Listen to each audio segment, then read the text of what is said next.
പിതാവിനും പരിശുദ്ധ സ്തുതി ആദ്യം മുതൽ നമ്മുടെ മേത്തിന്റെ കരുണയും മനോഗുണവും എന്നേക്കും ഉണ്ടായിരിക്കട്ടെ. ആമേൻ. ദൈവതിരുനാമത്തിന്റെ മഹത്വം ഉണ്ടായിരിക്കട്ടെ.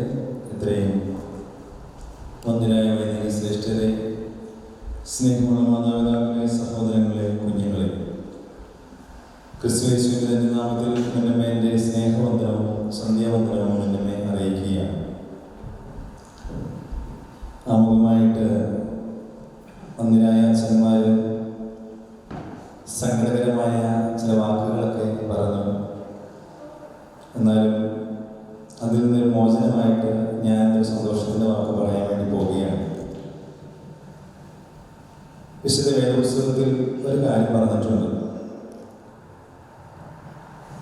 വിളിക്കപ്പെട്ടവരായി അനേകരുണ്ട്, എന്നാൽ തിരഞ്ഞെടുക്കപ്പെട്ടവരും വളരെ ചുരുക്കം. നമ്മളൊക്കെ ആരാ? സന്തോഷമായോ? നമ്മളൊക്കെ തിരഞ്ഞെടുക്കപ്പെട്ടവരാണ്. അതുകൊണ്ട് തന്നെ അച്ഛൻ പറഞ്ഞു, പെർത്തിൽ നിന്ന് 3 മണിക്കൂർ ഫ്ലൈറ്റിൽ യാത്ര ചെയ്ത് രാവിലെ വന്ന് ഉറങ്ങിയിട്ടൊന്നുമില്ല. അതിനുശേഷം അച്ഛൻ കഷ്ടപ്പെട്ട് വണ്ടി ഓടിച്ച് എന്നെ വിളിച്ചുകൊണ്ട് വന്ന് പ്രാർത്ഥിച്ചു വന്നു. എന്നിട്ടും ഉറങ്ങാൻ സാധിച്ചില്ല. പക്ഷെ ഞാൻ ഇന്ന് വൈകുന്നേരം നിങ്ങളെ കാണുവാൻ വേണ്ടിയിട്ടാണ് ഞാൻ ഇത്രമാത്രം ത്യാഗം സഹിച്ച് നിങ്ങളോടൊപ്പം ആയിരിക്കുന്നത്. കുഴപ്പമില്ല, കുറച്ച് പേര് മതി. നമുക്ക് കുറച്ച് പേരുണ്ടെങ്കിലാണ് നമ്മുടെ ആ വചന ശുശ്രൂഷയ്ക്കൊക്കെ ഒരു ശക്തി ഉണ്ടാകുള്ളൂ. ആണോ? ഞാനങ്ങനെ വിശ്വസിക്കുന്നതാണ്. വലിയ ജനസമൂഹങ്ങളോ ജനസാഗരങ്ങളോ ഒന്നും ഉണ്ടായിട്ട് കാര്യമൊന്നുമില്ല. ചെറിയ ആളുകളുണ്ടെങ്കിലാണ്, ചെറിയ കൂട്ടമുണ്ടെങ്കിലാണ് അവിടെ സന്തോഷം ഉണ്ടാകുള്ളൂ, അല്ലേ? പ്രിയമുള്ളവരെ, നമുക്ക് അമുഖമായിട്ട് ഒത്തിരി കാര്യങ്ങളൊന്നും ദീർഘിപ്പിക്കാൻ ആഗ്രഹിക്കുന്നില്ല. എങ്കിലും ദൈവത്തിൻ്റെ പരിശുദ്ധാത്മാവിൽ എന്ന അല്പസമയം നിങ്ങളൊപ്പം ചിന്തിക്കുവാൻ ഞാൻ ഒരുപാട് വേദഭാഗങ്ങളൊന്നും കൊണ്ടുവന്നിട്ടില്ലെങ്കിലും ഒരു ചെറിയ വേദഭാഗം നിങ്ങളുടെ മുമ്പാകെ വെച്ച് തരുവാൻ ഞാൻ ആഗ്രഹിക്കുകയാണ്. എങ്കിലും എന്നെ ദേവാലയത്തിലേക്ക് ക്ഷണിച്ച ബഹുമാനപ്പെട്ട ലിജോച്ചോടും ഈ ദേവാലയത്തിൻ്റെ ഭാരവാഹികളോടും അമോഘമായിട്ട് ഒരു നന്ദി പറയുകയാണ്.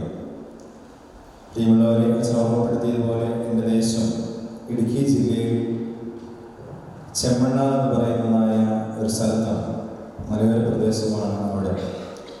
എങ്കിലും ഞാൻ കുറച്ച് നാളുകളായിട്ട് കോതമംഗലം പ്രദേശത്ത് ബഹുമാനപ്പെട്ട വലിയപുരമ്പലച്ചൻ്റെ ദേശത്താണ് ഇപ്പം ഞാൻ താമസിക്കുന്നത്.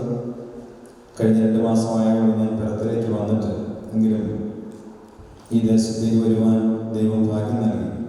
നന്ദിയോടുകൂടി ദൈവത്തെ മഹത്വപ്പെടുത്തുകയാണ്. പ്രിയമുള്ളവരെ, ഇന്ന് ശുദ്ധമായ ഒരു 1.25 മണിക്കൂർ സമയം, 1 മണിക്കൂർ മിച്ചം അച്ഛൻ എനിക്ക് തന്നിട്ടുണ്ട്. അച്ഛൻ ഒരു മണിക്കൂർ 15 മിനിറ്റ് എടുത്തോളാൻ പറഞ്ഞിട്ടുണ്ട്. ഞാൻ ഇന്ന് കുറച്ച് കാര്യങ്ങളൊക്കെ പറയുമ്പോൾ അത് നിങ്ങൾക്കാർക്കും വേദന ഉണ്ടാകുന്ന രീതിയിലുള്ള കാര്യങ്ങളല്ല. എങ്കിലും ആർക്കെങ്കിലും സങ്കടം വന്നാൽ, വേദന വന്നാൽ എന്നോട് ക്ഷമിക്കണം എന്ന് മാത്രം ആമുഖമായിട്ട് ഓർമ്മപ്പെടുത്തുകയാണ്. കുറച്ച് സംഭവങ്ങൾ മാത്രം പങ്കുവെച്ച് ഇന്നത്തെ ഈ വേദഭാഗം അവസാനിപ്പിക്കുവാൻ ഞാൻ ആഗ്രഹിക്കുകയാണ്. ആമുഖമായിട്ട് നടന്നതായ ഒരു സംഭവം നിങ്ങളുടെ മുമ്പാകെ പങ്കുവെച്ച് നമുക്ക് വചനത്തിലേക്ക് കടക്കാം. സാധാരണ ഒരു അച്ഛൻ പ്രസംഗിക്കാൻ വേണ്ടി നിൽക്കുമ്പോൾ താഴെ നിൽക്കുന്ന നിങ്ങളെപ്പോലുള്ള ആളുകൾക്ക്, അല്ലെങ്കിൽ എന്നെ തന്നെ കുട്ടികൾ, എൻ്റെയൊക്കെ ചെറുപ്പകാലത്തിലേക്ക് ഞാൻ നോക്കുകയാണ്. ഏതെങ്കിലും അച്ഛന്മാർ പ്രസംഗിക്കാൻ വേണ്ടിയിട്ട് ഇങ്ങനെ നിൽക്കുമ്പോൾ താഴെ ഇരിക്കുന്ന ഞാൻ ഉൾപ്പെടെയുള്ളവർ ചിന്തിക്കുന്ന എന്താണെന്ന് പറയാമോ? എന്തായിരിക്കും ഇനി അച്ഛന് പറയാൻ വേണ്ടി പോകുന്നത്? അല്ലെങ്കിൽ ചില കുഴപ്പമുണ്ട്. കുറേ വേദഭാഗങ്ങൾ ഇങ്ങനെ പറഞ്ഞുകൊണ്ടിരുന്നാൽ നമുക്കൊക്കെ ബോറടിക്കും, അല്ലേ? എന്നാൽ ഞാനങ്ങനെ ഒത്തിരി വേദഭാഗങ്ങളൊന്നും പറയുന്നില്ല. എങ്കിലും പ്രിയമുള്ളവരെ, ഞാൻ പറയുന്നതായ കാര്യങ്ങൾ, സംഭവങ്ങൾ, അതിൻ്റെ എന്തെങ്കിലും ഒരംശം നമ്മുടെ ജീവിതത്തിൽ അല്ലെങ്കിൽ എൻ്റെ ജീവിതത്തിൽ ഉൾക്കൊള്ളുന്ന രീതിയിലുള്ള കാര്യങ്ങളാണോ എന്ന് നിങ്ങൾ തന്നെ ചിന്തിക്കേണ്ടിയിരിക്കുന്നു. ഞാനൊരു നടന്ന സംഭവം നമ്മുടെ പരിചയപ്പെടുത്തുകയാണ്. ഒരുപക്ഷെ നിങ്ങളൊക്കെ പത്രമാധ്യമങ്ങളിലൂടെ കേട്ടിട്ടുള്ള ഒരു വ്യക്തിയായിരിക്കും. ആഫ്രിക്കയിലുള്ളതായ സമ്പന്നനായ ഒരു മനുഷ്യൻ്റെ ജീവിതമാണ്. ആ മനുഷ്യൻ ഒരു ദിവസം രാവിലെ എഴുന്നേറ്റ് കഴിഞ്ഞപ്പോൾ ആ മനുഷ്യൻ്റെ ഫോണിലേക്ക് ഒരു ഫോൺ കോൾ വരികയാണ്. ആ മനുഷ്യനോട് ചോദിച്ചു, തൻ്റെ സ്നേഹിതനെ വിളിച്ചു ചോദിച്ചു, എന്തൊക്കെ വിശേഷം, സുഖമാണോ എന്ന് ചോദിച്ചു. എന്നാൽ ഈ ധനികനായ സമ്പന്നനായ മനുഷ്യൻ അവൻ്റെ ജീവിതത്തിൽ ഓരോ നിമിഷവും വിലപ്പെട്ടതാണ്. അവനപ്പോൾ തിരിച്ചു തന്നെ സ്നേഹിതനോട് ചോദിച്ചു, ഇത് ചോദിക്കാനാണ് നീ രാവിലെ എന്നെ വിളിച്ചതെന്ന് ചോദിക്കും. പ്രിയമുള്ളവരെ, ഈ സ്നേഹിതൻ പറഞ്ഞു, ഇതിന് വേണ്ടിയിട്ടല്ല വിളിച്ചത്, മറിച്ച് എന്നെ ഒന്ന് സഹായിക്കാമോ എന്ന് ചോദിച്ചു. സമ്പന്നനായ മനുഷ്യൻ ഏറെ സന്തോഷത്തോടു കൂടി കൂട്ടുകാരനോട് പറഞ്ഞു, എന്ത് സഹായമാണ് വേണ്ടത്? അവൻ പറഞ്ഞ വാക്കിങ്ങനെയായിരുന്നു, ഞങ്ങളുടെ നാട്ടിൽ, ഞങ്ങളുടെ ദേശത്ത് കുറേ അധികം ആളുകൾ അരക്ക് കീഴ്പോട്ട് തളർന്നു കിടക്കുന്നു. ഞങ്ങളുടെ ആ മക്കൾക്ക് ഒരു വീൽ ചെയർ സമ്മാനമായി കൊടുക്കുവാൻ ഞങ്ങൾ ആഗ്രഹിക്കുകയാണ്. ഞങ്ങളെ സഹായിക്കാമോ എന്ന് ചോദിച്ചു. പ്രിയമുള്ളവരെ, ഏറെ സന്തോഷത്തോടു കൂടി തൻ്റെ കൂട്ടുകാരൻ വിളിച്ചതായ ആ വിളിയിൽ അവൻ പറഞ്ഞു, നിനക്ക് എത്രയും വേണ്ടെന്ന് വെച്ചാൽ പറഞ്ഞു, ഞാൻ തരാമെന്ന് പറയുക. പ്രിയമുള്ളവരെ, തൻ്റെ കൂട്ടുകാരൻ്റെ ചോദ്യത്തിന് മുമ്പിൽ, ആ സംസാരത്തിന് മുമ്പിൽ പതർന്നു നിന്നതായ കൂട്ടുകാരൻ പറഞ്ഞു, നീ ഒരു 10 വീൽ ചെയർ തരാമോ എന്ന് ചോദിച്ചു. അവൻ ചോദിച്ചു, എത്ര കുഞ്ഞുങ്ങൾക്കാണ് വീൽ ചെയർ കൊടുക്കുന്നത്? അപ്പോൾ ഇവൻ പറഞ്ഞു, 100ഓളം കുട്ടികൾക്ക് വീൽ ചെയർ കൊടുക്കുവാനുണ്ട് എന്ന് പറയും. നിങ്ങൾ ഓർത്ത് നോക്കണം, ഒരു സ്ഥലത്ത് അരക്ക് കീഴ്പോട്ട് തളർന്നു കിടന്ന് എത്ര പേരാണ്? 100 പേരാണ് അരക്ക് കീഴ്പോട്ട് തളർന്നു കിടക്കുന്നത്. 100ഓളം ആളുകൾക്കുള്ളതായ വീൽ ചെയർ കൊടുക്കണമെന്ന് പറഞ്ഞപ്പോൾ സമ്പന്നനായ മനുഷ്യൻ പറഞ്ഞ വാക്കിങ്ങനെയായിരുന്നു, ഈ 100 പേർക്കുള്ള വീൽ ചെയർ ഞാൻ സമ്മാനമായി തരാമെന്ന് പറയും. തൻ്റെ കൂട്ടുകാരൻ സന്തോഷത്തോടു കൂടി കണ്ണു നിറഞ്ഞ് പതറിയ ശബ്ദവുമായി അവൻ പറഞ്ഞു, ഫോൺ വയ്ക്കുകയാണ്, പിന്നെ വിളിക്കാമെന്ന് പറഞ്ഞു. പ്രിയമുള്ളവരെ, കുറച്ച് ദിവസം കഴിഞ്ഞ് ഇവൻ വീണ്ടും വിളിക്കുകയാണ്, ഇന്ന ദിവസമാണ് ഞങ്ങളത് ക്രമീകരിച്ചിരിക്കുന്നത്, ആ തുക തരാമോ എന്ന് ചോദിച്ചു. അപ്പോൾ തന്നെ അദ്ദേഹത്തിൻ്റെ അക്കൗണ്ടിലേക്ക് അയച്ചു കൊടുത്തു. പ്രിയമുള്ളവരെ, ഒരു ദിവസം തന്നെ കൂട്ടുകാരെ വിളിച്ചിട്ട് പറയുകയാണ്, ഇന്ന ഡേറ്റിൽ ഈ കുഞ്ഞുങ്ങൾക്ക് വീൽ ചെയർ കൊടുക്കാൻ വേണ്ടി പോവുകയാണ്, അത് കൊടുക്കാൻ വേണ്ടി നീ വരണമെന്ന് പറയും. ആ ചോദ്യത്തിൽ തൻ്റെ കൂട്ടുകാരൻ പറഞ്ഞു, ഞാൻ വരില്ല, പക്ഷെ നീ ആ കാര്യങ്ങളൊക്കെ ക്രമീകരിച്ചോളാൻ പറയുകയാണ്. അങ്ങനെ ഇരിക്കുന്ന സമയത്ത് ഈ കൂട്ടുകാരൻ പറഞ്ഞു, നീ അതിൽ പങ്കെടുക്കുമെന്ന് വേണമെങ്കിലും അവിടെ നിന്ന് വരണം എന്ന് പറയും. ഇവനെ സന്തോഷത്തോട് പറഞ്ഞു, ഞാൻ വരാമെന്ന് പറഞ്ഞു. എന്നാലും അവൻ തിരക്കുള്ള മനുഷ്യനാണ്, സമ്പന്നനായ മനുഷ്യനാണ്, ഒത്തിരി ബിസിനസ് സാമ്രാജ്യങ്ങളൊക്കെ ഉയർത്തിക്കൊണ്ടു പോകുന്നതായ സമയം.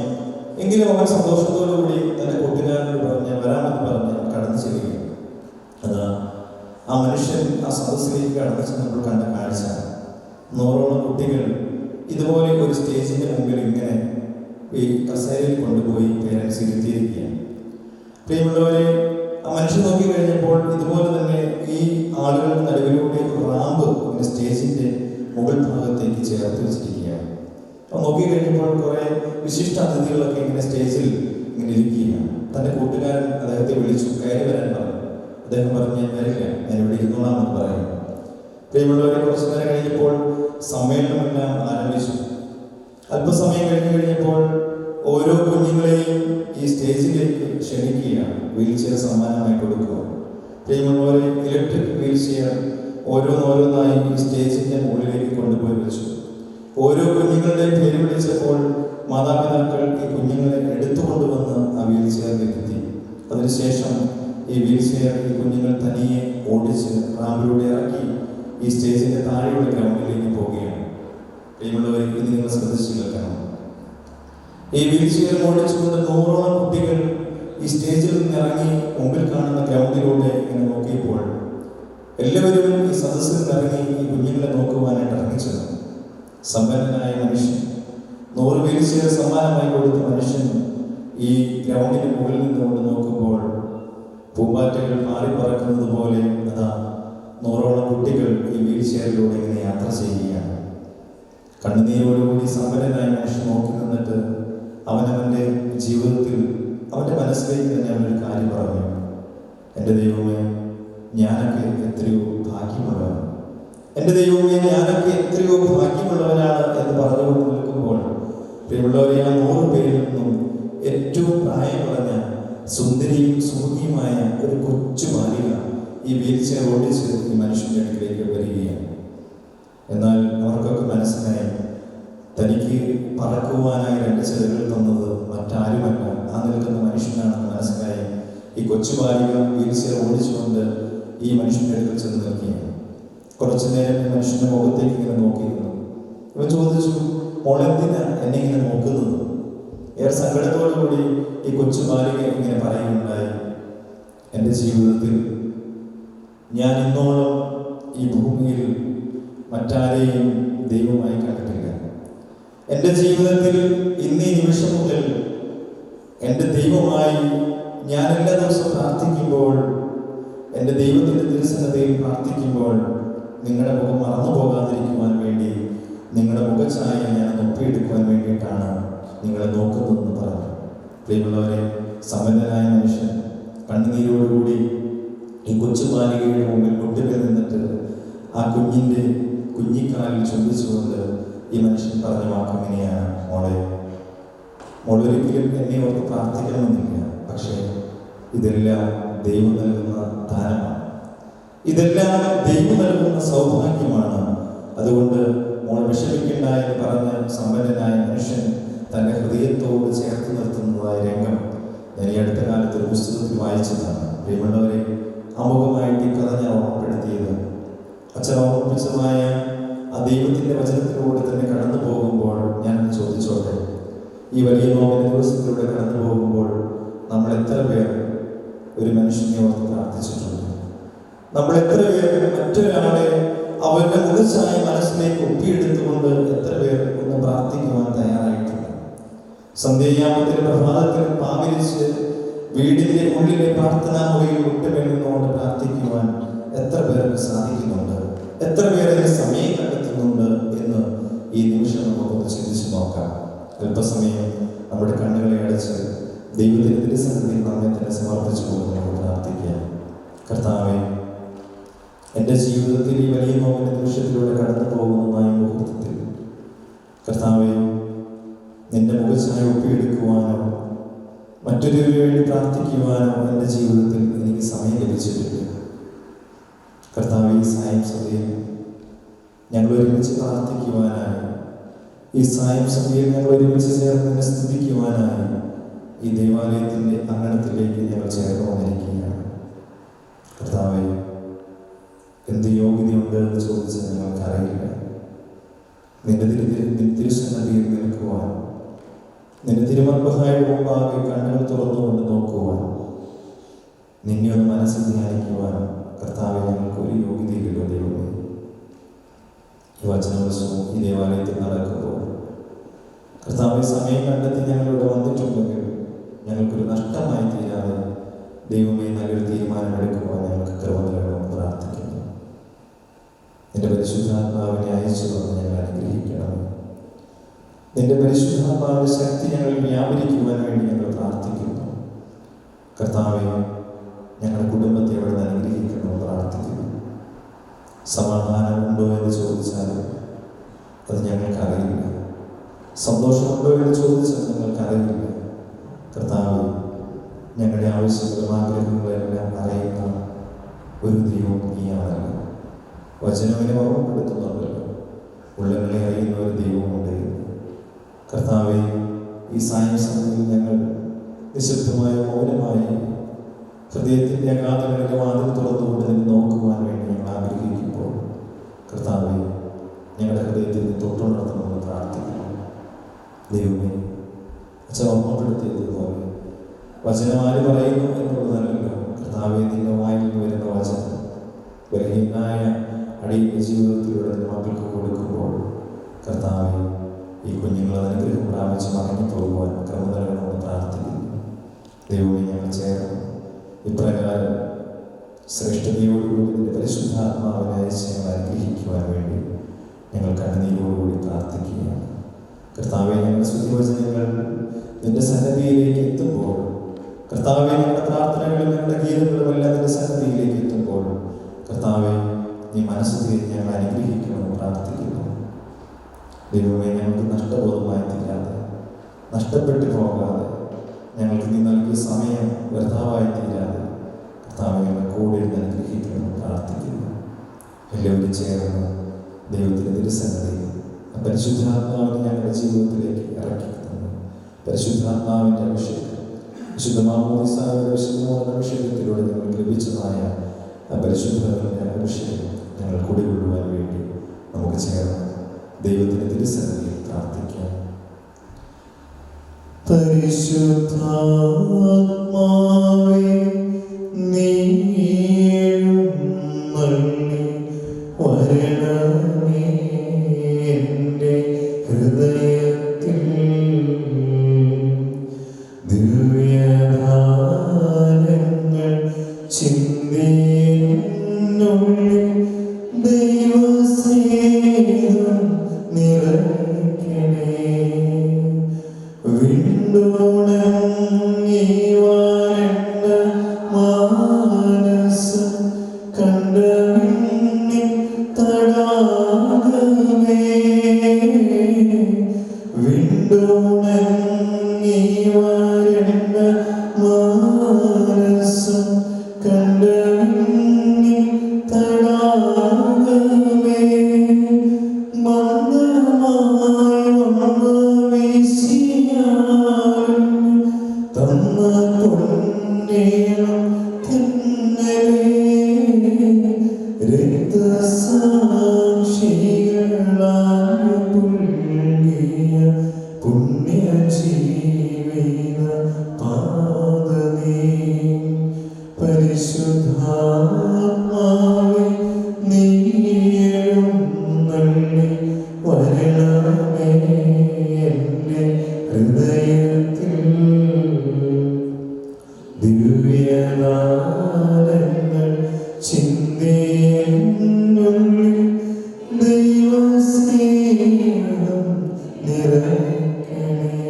ഞങ്ങളെ വാത്സല്യത്തോടെ സ്നേഹിക്കുന്നു ഞങ്ങളുടെ സ്വർഗ്ഗത്തിലെ വാഴ്ത്തപ്പെട്ട ദൈവമേ, സ്വർഗ്ഗീയ പിതാവേ, ഈ രാത്രികാലം കൃപയുടെ തണലിൽ ഞങ്ങൾ ചേർത്ത് വെച്ച ആ വലിയ കൃപകളെ ഓർത്ത് നന്ദി പറയുകയാണ്. എൻ്റെ തമ്പുരാനെ, ജീവിതത്തിൻ്റെ പകലിൻ്റെ അലച്ചിലുകളിൽ നിന്നും പകലിൻ്റെ അധ്വാനങ്ങളിൽ നിന്നെല്ലാം മാറി കർത്താവേ, രാത്രിയുടെ യാമത്തിൽ നിന്റെ ആലയത്തിൽ ഞങ്ങൾ വന്നിരിക്കുകയാണ്. ദൈവമേ, നിന്റെ കൃപയുടെ തണലിൽ ഞങ്ങൾ ചേർന്നിരിക്കുമ്പോൾ ഞങ്ങളെ അനുഗ്രഹിക്കുന്നു, പ്രാർത്ഥിക്കുന്നു. ഞങ്ങളുടെ ബലഹീനതകളെ ഒന്നും ഓർക്കരുത് കർത്താവ്. ദൈവമേ, അടിയൻ കൃപയ്ക്കായി യാചിക്കുമ്പോൾ മുമ്പ് പ്രസംഗിച്ചതായ പ്രസംഗത്തിൻ്റെ പരിചയത്താൽ കർത്താവെ, ഇന്നത്തെ ദിവസം അടിയുന്നവരുടെ വചനം കൊടുക്കുവാൻ ഇടവരരുത് കർത്താവെ. ഇന്നത്തെ ദിവസം അടിയുന്നവരോട് നിന്റെ മക്കൾക്ക് വേണ്ടതായ അതിരോചനം അവിടെ നിന്ന് പകർന്നു കൊടുത്ത് അനുഗ്രഹിക്കണം, പ്രാർത്ഥിക്കുന്നു. താഴ്മയും കരുണയ്ക്ക് വേണ്ടി ഞങ്ങൾ യാചിക്കുകയാണ് കർത്താവെ. സർവശക്തനായ ദൈവമേ, ഞങ്ങളുടെ കൂടെ ഇരുന്ന് അനുഗ്രഹിക്കണം. ഇവിടെ വന്നിരിക്കുന്നതായ ഒരു കുടുംബത്തെയും നമ്മുടെ കുഞ്ഞുങ്ങളെയും അനുഗ്രഹിക്കണം. കൃപകളാൽ നന്മകളാൽ നിറച്ച് അനുഗ്രഹിക്കണം, പ്രാർത്ഥിക്കുന്നു. പരിശുദ്ധ അമ്മേ മാതാവേ, അമ്മയുടെ മാധ്യസ്ഥതയുണ്ട്, സകല വിശുദ്ധന്മാരുടെയും മാധ്യസ്ഥതയുണ്ട്, ആയ പിതാവിൻ്റെയും പുത്രൻ്റെയും ജീവന പരിശുദ്ധവുമായിട്ട് നാമത്തിൽ തന്നെ ആമേൻ. ദൈവനാമത്തിൽ മഹത്വം ഉണ്ടായിരിക്കട്ടെ. പരിശുദ്ധനായ പുസ്തകത്തിന്റെ റോമർക്കെഴുതിയ ലേഖനം 12-ാം അധ്യായം 1-2 തിരുവചനം നമുക്ക് ചേർന്ന് വായിക്കാം. റോമർക്കെഴുതിയ ലേഖനം 12-ാം അധ്യായം അതിൻ്റെ 1-2 തിരുവചനം നമുക്ക് ചേർന്ന് വായിക്കാം. ആകയാൽ സഹോദരരെ,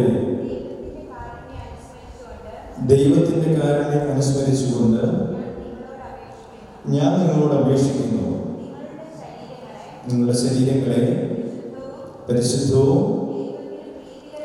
ദൈവത്തിന് പ്രീതികരവുമായ സജീവ ബലിയായി മതി. ദൈവത്തിന്റെ പരിശുദ്ധാത്മാവിൽ ഞാൻ നിങ്ങളോട് പ്രബോധിപ്പിക്കുന്നു, ബുദ്ധിയുള്ള ആരാധനയായി ദൈവിക യാഗമായി നിങ്ങൾ മാറണമെന്ന് ഈ റോമർക്കെഴുതിയ ലേഖനത്തിലൂടെ നമുക്ക് കാണുവാനായിട്ട് സാധിക്കുന്നു. പ്രിയമുള്ളവരെ, ഈ വചനം കേൾക്കുമ്പോൾ പഠിക്കുമ്പോൾ എൻ്റെ മനസ്സിലേക്ക് തോന്നുന്നൊരു കാര്യമുണ്ട്. ഇവിടെ പരിശുദ്ധനായ പൗലോസ് അപ്പോസ്തലന് എന്തോ ഒരു മിസ്റ്റേക്ക് സംഭവിച്ചിട്ടുണ്ടോ എന്നൊരു സംശയം എനിക്ക് തോന്നുന്നു. നിങ്ങൾക്ക് തോന്നുന്നുണ്ടോ? അവിടെയുള്ള ആളുകളോട് പൗലോസ് അപ്പോസ്തലൻ പറയുന്നുണ്ട്, നിങ്ങൾ ബുദ്ധിയുള്ള ആരാധനയായി ദൈവത്തിന് പ്രസാദകരമായ യാഗമായി നിങ്ങൾ മാറണം. ശ്രദ്ധിച്ചോ? ദൈവത്തിന് പ്രസാദകരമായ യാഗമായി മാറണം. പരിശുദ്ധനായ പൗലോസ് അപ്പോസ്തലൻ വളരെ ഊന്നൽ കൊടുത്തുകൊണ്ടാണ് റോമാക്കാരോട് എങ്ങനെയൊരു പ്രബോധനം കൊടുക്കുന്നത്? നിങ്ങൾ ബുദ്ധിയുള്ള ആരാധനയായി തീരണം. ഇവിടെ ഈ വചനത്തിലൂടെ എല്ലാം നാം കടന്നു പോകുമ്പോൾ റോമാക്കാരുടെ ജീവിതം പഠിക്കുമ്പോൾ അവർക്ക് പ്രാർത്ഥനയില്ലായിരുന്നോ? പ്രാർത്ഥന ഉണ്ടായിരുന്നോ? അവർ പ്രാർത്ഥിക്കുന്നവരായിരുന്നു, അല്ലെങ്കിൽ ആരാധനയെ സംബന്ധിക്കുന്നവരായിരുന്നു, ദൈവികമായ മർമ്മങ്ങളെ പഠിക്കുന്നവരായിരുന്നു, സഭായോഗങ്ങളിൽ പങ്കെടുക്കുന്നവരായിരുന്നു, അല്ലെങ്കിൽ ദൈവത്തിന്റെ തിരുസന്നിധിയിൽ അവർ യഥാർത്ഥം പ്രാർത്ഥിക്കുന്നവരായിരുന്നു. പക്ഷെ എന്തുകൊണ്ടാണ് പരിശുദ്ധനായ പൗലോസ് അപ്പോസ്തലനോട് ഇങ്ങനെ ഒരു കാര്യം റോമാക്കാരോട് പറയുന്നത്? നിങ്ങൾ ബുദ്ധിയുള്ള ആരാധനയായി തീരണം. പ്രിയമുള്ളവരെ, മറ്റൊന്നുമല്ല, യെശയ്യാ പ്രവചനത്തിന്റെ ഭാഷ പഠിക്കുമ്പോൾ വളരെ വ്യക്തമായിട്ട് രേഖപ്പെടുത്തി വെച്ചിട്ടുണ്ട്. ഈ ജനം അധരങ്ങൾ കൊണ്ട് എന്നെ സ്തുതിക്കുന്നു, എന്നാലോ അവരുടെ ഹൃദയം എന്നിൽ നിന്ന് അകന്നിരിക്കുന്നു. പ്രിയമുള്ളവരെ, ഇത് തന്നെയാണ് റോമ സഭയെ സംഭവിച്ചത്. ഈ ജനത്തിന്റെ മനസ്സും ഹൃദയവുമെല്ലാം ദൈവത്തിൽ നിന്ന് അകന്നു പോവുകയും അവർ അവരുടെ കരങ്ങൾ കൊണ്ട് മാത്രമാണ് അവർ ദൈവത്തെ സ്തുതിച്ചതെന്ന് ഇവിടെ നമുക്ക് കാണുവാനായിട്ട് സാധിക്കുന്നുണ്ട്. അച്ഛനെ ചോദ്യം ചോദിക്കട്ടെ, ഈ മെൽബൺ പള്ളിയിലെ ആളുകളോട് പരിശുദ്ധനായ പൗലോസ് അപ്പോസ്തലൻ വന്നിട്ട് ഇങ്ങനെ പറയുകയാണ്, നിങ്ങൾ ബുദ്ധിയുള്ള ആരാധനയായി തീരണമെന്ന് പറഞ്ഞാൽ നിങ്ങൾക്ക് ഉൾക്കൊള്ളാൻ പറ്റുമോ? ഇന്ന് എന്റെ സ്ഥാനത്ത് പൗലോസ് അപ്പോസ്തലൻ ചോദിക്കുകയാണ്, നിങ്ങൾ എങ്ങനെയാണ് പ്രാർത്ഥിക്കുന്നത് ചോദിച്ചാൽ എന്താ ഉത്തരം കൊടുക്കുന്നത്? നിങ്ങൾ എങ്ങനെയാ പ്രാർത്ഥിക്കുന്നത്? ഹൃദയം തുറന്നാണ് പ്രാർത്ഥിക്കുന്നത്? കുറച്ചു പേരുള്ളൂ, എന്നാലും ഉത്തരം പറയുന്നില്ലേ? ഹൃദയം തുറന്നാണ് പ്രാർത്ഥിക്കുന്നത്? ആണോ? പ്രാർത്ഥിക്കുന്നവരാണോ? പ്രാർത്ഥിക്കോടാ? പ്രാർത്ഥിക്കോ? രണ്ടുനേരം പ്രാർത്ഥിക്കോ? കൈവക്കാൻ ഞാൻ പറയുന്നില്ല. രണ്ടുനേരം പ്രാർത്ഥിക്കുന്നവരാണോ? ആണെങ്കിൽ തലയിൽ നാട്ടിക്കും. രണ്ടുനേരം പ്രാർത്ഥിക്കുന്നവരാണ്. നിങ്ങൾ എങ്ങനെയാ പ്രാർത്ഥിക്കുന്നത്? ലിജുവൽസ് പറയാറുണ്ട്, നല്ല ആളുകളാണ്, എപ്പോഴും പ്രാർത്ഥിക്കുന്നവരാണ്. എനിക്ക് മനസ്സിലായി, അച്ഛൻ പറഞ്ഞില്ലെങ്കിലും മനസ്സിലാവും. കാരണം ഇന്ന് സന്ധ്യാപ്രാർത്ഥന നടന്നുകൊണ്ടിരുന്നത് ഞാൻ കേട്ടതാണ്. വളരെ ശബ്ദത്തിൽ നിങ്ങൾ പ്രാർത്ഥിച്ചു, ഞാൻ കേട്ടു, എനിക്ക് സന്തോഷമായി. പ്രിയമുള്ളവരെ, ചോദിക്കട്ടെ, നിങ്ങൾ എങ്ങനെയാണ് പ്രാർത്ഥിക്കുന്നത്? മനസ്സ് തുറന്നാണ് പ്രാർത്ഥിക്കുന്നത്? ആണോ? മനസ്സ് തുറന്നാണ് പ്രാർത്ഥിക്കുന്നത്? ഹൃദയം തുറന്നാണ് പ്രാർത്ഥിക്കുന്നത്? ആണെങ്കിലാണെന്ന് പറ. അച്ഛൻ ഒന്നിനായിട്ട് ചോദ്യം ചോദിക്കാൻ വേണ്ടി പോകട്ടോ. നമ്മളൊക്കെ പ്രാർത്ഥിക്കുന്നവരാണ് പറഞ്ഞു അല്ലേ? എന്താ ഈ ആരാധന എന്ന് പറയുന്നത്? പരിശുദ്ധനായ പൗലോസ് അപ്പോസ്തലൻ പറയുന്നത്, നിങ്ങൾ ബുദ്ധിയുള്ള ആരാധനയായി തീരണം. കേട്ടില്ലേ? എന്താ ഈ ആരാധന എന്ന് പറയുന്നത്? എന്താ ആരാധന? നിങ്ങൾ ആരാധിക്കില്ലേ? എന്താ ആരാധന? പറ. സമയം പോകുന്നു, അച്ഛൻ കുറച്ച് സമയം തന്നിട്ടുള്ളൂ. എന്താ ആരാധന? ദൈവത്തെ സ്തുതിക്കുന്നതാണ് ആരാധന. നല്ല ആൻസർ. വീണ്ടും ഇനിയുണ്ട്, ഒത്തിരിയുണ്ട്. പെട്ടെന്ന് പെട്ടെന്ന് അവസാനിപ്പിക്കുക. എന്താ ആരാധന? നന്ദി കരയറ്റുന്നതാണ്. ആരാ പറഞ്ഞു? നന്ദി കരയറ്റുന്നതാണ് ആരാധന. കൊള്ളാം. ഒരു ഉത്തരം കൂടി പറഞ്ഞു, ഒരേ ഒരു ഉത്തരം കൂടി. എന്താ ആരാധന? അവർ രണ്ടുത്തരം പറഞ്ഞിട്ട് കണ്ടോ? ഇപ്പോഴും പ്രാർത്ഥിക്കുന്നവർ ആരാ? മനസ്സിലായോ? പറ, എന്താ ഉത്തരം? എന്താ ആരാധന? സ്തോത്രയാഗം അർപ്പിക്കുന്നതാണ് ആരാധന. കൃപകൾക്ക് നന്ദി പറയുന്നതാണ് ആരാധന.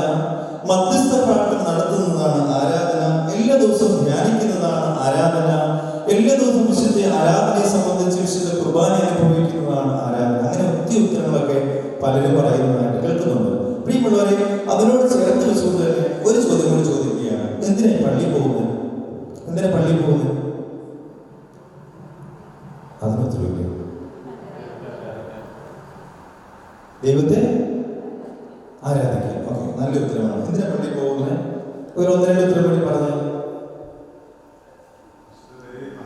വിശുദ്ധ ബലിയിൽ പങ്കാളികളാകാൻ. ഓക്കെ, കൊള്ളാം. ഒരു ഉത്തരം കൂടി. എന്തിനാ നമ്മളൊക്കെ പള്ളി പോകുന്നത്? കുറച്ച് ആവശ്യങ്ങളൊക്കെ ഉണ്ട് അല്ലേ? കുറച്ച് ആവശ്യങ്ങളൊക്കെ ഉണ്ട്. ആവശ്യം നിറവേറാൻ വേണ്ടി നമ്മളൊക്കെ പള്ളി പോകുന്നു അല്ലേ? ചില ആളുകളൊക്കെ പോകുന്നതിനാ അസ്വസ്ഥതകളൊക്കെ മാറാൻ വേണ്ടിയിട്ട്. അങ്ങനെ പോകുന്നവരാണ് നിങ്ങൾ. ചില ആവശ്യങ്ങളൊക്കെ ഉണ്ട്, ചില പ്രാർത്ഥനാ വിഷയങ്ങളുണ്ട്. അല്ലെങ്കിൽ കുടുംബത്തിൽ സമാധാനം ഇല്ലാതെ വരുമ്പോൾ എവിടെ കിട്ടും സമാധാനം? പള്ളി കിട്ടുമോ? ജോലി കിട്ടാതെ വരുമ്പോൾ പള്ളി പോകും അല്ലേ? രോഗങ്ങൾ വരുമ്പോൾ പള്ളി പോകും. അങ്ങനെ ഒത്തിരി ആവശ്യങ്ങൾ, സാമ്പത്തികമായ പ്രതിബദ്ധതയും സാമ്പത്തികമായ ബുദ്ധിമുട്ടുകൾ വരുമ്പോൾ പള്ളി പോകുന്നുണ്ട് അല്ലേ? പോകുന്നുണ്ടോ? പോകില്ലേ? ഇവിടെയുള്ളവർ അങ്ങനെ പോകുന്നില്ല. ഞങ്ങളുടെ നാട്ടിലുള്ളവർ അങ്ങനെ പള്ളി പോകും. ഞാനത് പറയുക, ഞാനങ്ങ് ഏറ്റെടുക്കുകയാണ്. പ്രിയമുള്ളവരെ, ചില ആളുകൾ പള്ളി പോകുന്നുണ്ട്. എന്തിനാ പള്ളി പോകണമെന്ന് അറിയാമോ? എന്തിനാ പള്ളി പോകണേ? നിങ്ങളെ ഉദ്ദേശിച്ചല്ലാണ്ട് പറയണേ. ഇന്ന് ഞായറാഴ്ച ദിവസം ആയതുകൊണ്ട് അങ്ങനെ പള്ളി പോകുന്നവരുണ്ടോ? പള്ളി പോകുന്നവരുണ്ടോ? ഇന്ന് ഞായറാഴ്ച ആയതുകൊണ്ട് പള്ളിയിൽ ഒന്ന് പോയേക്കാം അല്ലേ? എന്നാൽ എന്നാ എപ്പോഴാണ് വരുന്ന സമയം? നിങ്ങൾ എപ്പോഴും പള്ളി വരുന്നത്? അതിന് നിങ്ങൾ ഉത്തരം പറഞ്ഞേ പറ്റുള്ളൂ. എപ്പോഴാണ് പള്ളി വരുന്നത്? ചിരിക്കണ്ട, അങ്ങനെ പറഞ്ഞേ പറ്റുള്ളൂ. പറയാതെ ഇടത്തില്ല. കൊയറി പാടുന്ന ചേച്ചിമാരായതുകൊണ്ട് 8:30 അല്ലെങ്കിൽ 9:70 പാടുന്നതിന് മുമ്പ് വന്നില്ലെങ്കിൽ കൊയർ മാസ്റ്റർ ആരാ എടുത്ത് പൊക്കം വിടൂലേ? അതുകൊണ്ട് കൃത്യമായിട്ട് അവർ പള്ളി വരും അല്ലേ? വരും അച്ഛൻ, കൃത്യമായിട്ട് പള്ളി വരുമോ? അച്ഛൻ പറയണ്ട. ഞാൻ ഇവരോട് എന്ത് ചോദിച്ചു? നിങ്ങൾ പള്ളി വരും? നേരത്തെ പള്ളി വരുന്നവരാണോ? ആണോ? ആണോ? ഭാര്യ പോയാൽ രാവിലെ എങ്ങാനും എഴുന്നേറ്റ് പോയാൽ ഓ ശിവക്കാണെങ്കിൽ രാവിലെ തന്നെ എന്ന് പറഞ്ഞു പോകുന്ന ഭർത്താക്കന്മാരുണ്ടോ? അവിടെ കുറച്ച് പേരുള്ളൂ. അവർക്ക് ചോദിക്കേണ്ട കാര്യമില്ല. അവരൊക്കെ കൃത്യമായിട്ട് നേരത്തെ പള്ളി വരുന്നതാണെന്ന് എനിക്കറിയാം. കാലാവസ്ഥ എങ്ങാനും മോശമാണെങ്കിൽ അന്ന് പള്ളിയിൽ വരില്ല. മെൽബണിൽ കാലാവസ്ഥ ഉണ്ടല്ലേ? ചൂട് കൂടിയ പള്ളി പോവില്ല, മഴ കൂടിയ പള്ളി പോവില്ല, അങ്ങനെ അങ്ങനെ തണുപ്പായാലും പള്ളി പോവില്ല. കൃത്യമായ ഉത്തര ചേച്ചി പറഞ്ഞു. അങ്ങനെയാണോ വേണ്ടത്? പ്രിയമുള്ളവരെ, ചിലരൊക്കെ അങ്ങനെയാണ് പള്ളി പോകുന്നത്. എന്നാൽ ചിലർ പള്ളി പോകുന്നതിനാണെന്നറിയാമോ? ഒരിക്കലും പള്ളി പോവില്ല, എന്നാൽ പള്ളിക്കകത്ത് കയറുമില്ല. ഇവിടെയാണെങ്കിൽ ക്ലാസ്സിന്റെ പുറത്ത് നിൽക്കും. അങ്ങനെയുള്ള ആളുകൾ ഉണ്ടാവുമോ? ഇല്ല. കാരണം എന്താ അറിയോ? ഇവിടെ എയർ കണ്ടീഷൻ ഉണ്ട്, പുറത്ത് നിന്നാൽ വെയിൽ കൊണ്ടിട്ട് വരും അല്ലേ? പക്ഷെ നാട്ടിലെ പള്ളികൾ ശ്രദ്ധിച്ചിട്ടുണ്ടോ? നാട്ടിൽ പള്ളി നിങ്ങൾ പോയിട്ട് അവധിക്കൊക്കെ പോകുമ്പോൾ കാണാറില്ലേ? ആൾക്കാർ എവിടെ നിൽക്കണേ? കുറച്ച് ആളുകൾ നിൽക്കണ ഭൂമുഖത്തും സൈഡിലും മാറിയൊക്കെ നിൽക്കാറുണ്ട് അല്ലേ? ഇവിടെ അങ്ങനെയല്ല. പ്രിയമുള്ളവർ, ചില ആളുകൾ പള്ളിയിൽ പോകുന്നത് അങ്ങനെയാണ്. ഈ ചോദ്യങ്ങൾ ചോദിക്കുന്ന അറിയോ? എന്താ ആരാധന പഠിക്കാൻ വേണ്ടിയിട്ടാണ്. ചില ആളുകളൊക്കെ പള്ളി പോകുന്നത് എന്തിനാ പള്ളി പോകുന്ന അറിയാമോ? എന്തിനാ പള്ളി പോകുന്നത്? കുറ്റം കണ്ടുപിടിക്കാൻ വേണ്ടി അല്ലേ? പുറത്തു നിന്നിട്ട് നോക്കും, ഈ അച്ഛനവിടെ അല്ലെങ്കിൽ അച്ഛൻ്റെ ശുശ്രൂഷ എന്താ, കപ്പ്യാരെന്താ ചെയ്യുന്നത്, അല്ലെങ്കിൽ പള്ളിയിൽ വരുന്ന ആളുകൾ എന്താ. പെണ്ണുങ്ങളൊക്കെ പള്ളിയിൽ പോകും. ചേച്ചിമാരെ പറ്റി പറയുക, അവളുടെ സാരിന്ന് ഒന്ന് അത്ര പോരായിരുന്നു അല്ലേ? അങ്ങനെ കുറെ മാർക്കിടാൻ വേണ്ടി പോകുന്ന ആളുകളുണ്ട് അല്ലേ?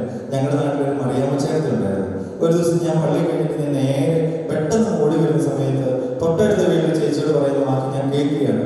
ഓ എല്ലാവരും എൻ്റെ പൊന്നെ മറിയാമേ, അവളെടുത്തോന്ന സാരി ഒന്നിനും കൊള്ളത്തില്ല അല്ലേ?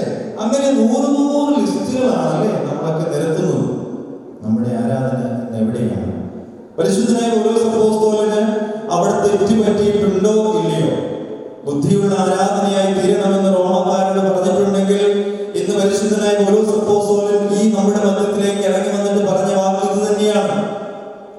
എവിടെയോ ഒരു മിസ്റ്റേക്ക് സംഭവിച്ചിട്ടുണ്ട് അല്ലേ? അല്ലേ? സംഭവിച്ചിട്ടില്ലേ?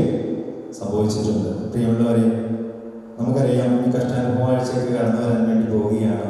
ഈ സമയത്താണ് ഇരിക്കുന്ന ചേച്ചിമാർ, ഇവരെ ഞാൻ ശരിക്കും കുറ്റപ്പെടുത്തുകട്ടോ. ഇരിക്കുന്ന ചേച്ചിമാർ തുണിക്കടയിൽ സാരി മേടിക്കാൻ പോകുന്ന സമയം അടുത്ത് വരികയാണ് അല്ലേ? വരുമോ? അങ്ങനെ വരുമോ? വരുമോ? ഓശാനയ്ക്ക് ഏതുള്ള സാരി കൊടുക്കണം? പച്ച സാരി കൊടുക്കണം. പെസായിയുടെ സാരി കൊടുക്കണം. ഇതൊക്കെ വെള്ളിയാഴ്ച കറുത്ത സാരി കൊടുക്കണം. ഈസ്റ്ററിന് ഏതോ ചുവന്ന സാരി കൊടുക്കണം. ഇത് നിങ്ങൾ പറയുന്നത് ഈസ്റ്റർ കാര്യം പറയുന്നത് അച്ഛന്മാരിടുന്ന കാപ്പയുടെ കളറുകളുടെ നിങ്ങളൊന്ന് നോട്ട് ചെയ്യും അല്ലേ? നോട്ട് ചെയ്യും ഉറപ്പായിട്ട്. ഇന്നത്തെ കാലഘട്ടം അങ്ങനെയാണ്.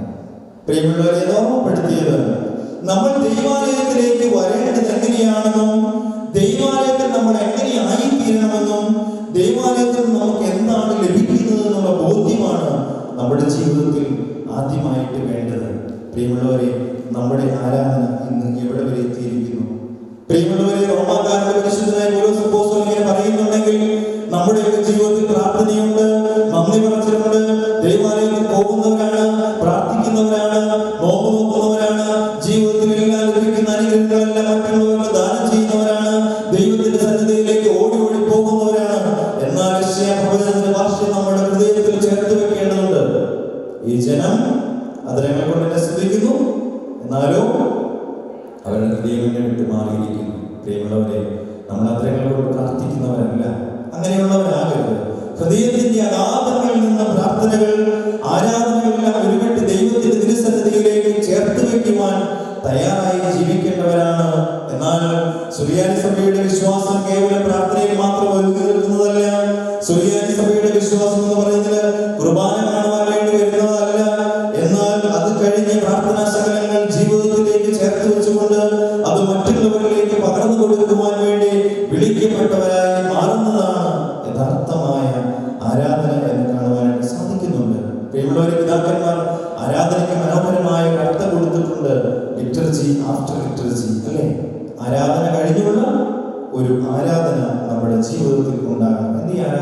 കഴിഞ്ഞുള്ള ആരാധന എന്ന് പറയുന്നത്? പള്ളിയിൽ പോയിട്ട് വന്നു കഴിയുമ്പോൾ നമ്മൾ പറയുന്ന വാക്കുണ്ട്, എന്നാ ഇന്ന് പള്ളിയിൽ പോയതുകൊണ്ട് ഞാനൊന്നും പറയുന്നില്ല. നിങ്ങൾ പറയുമോ? അങ്ങനെ പറയുന്നവരാണ് ആണോ?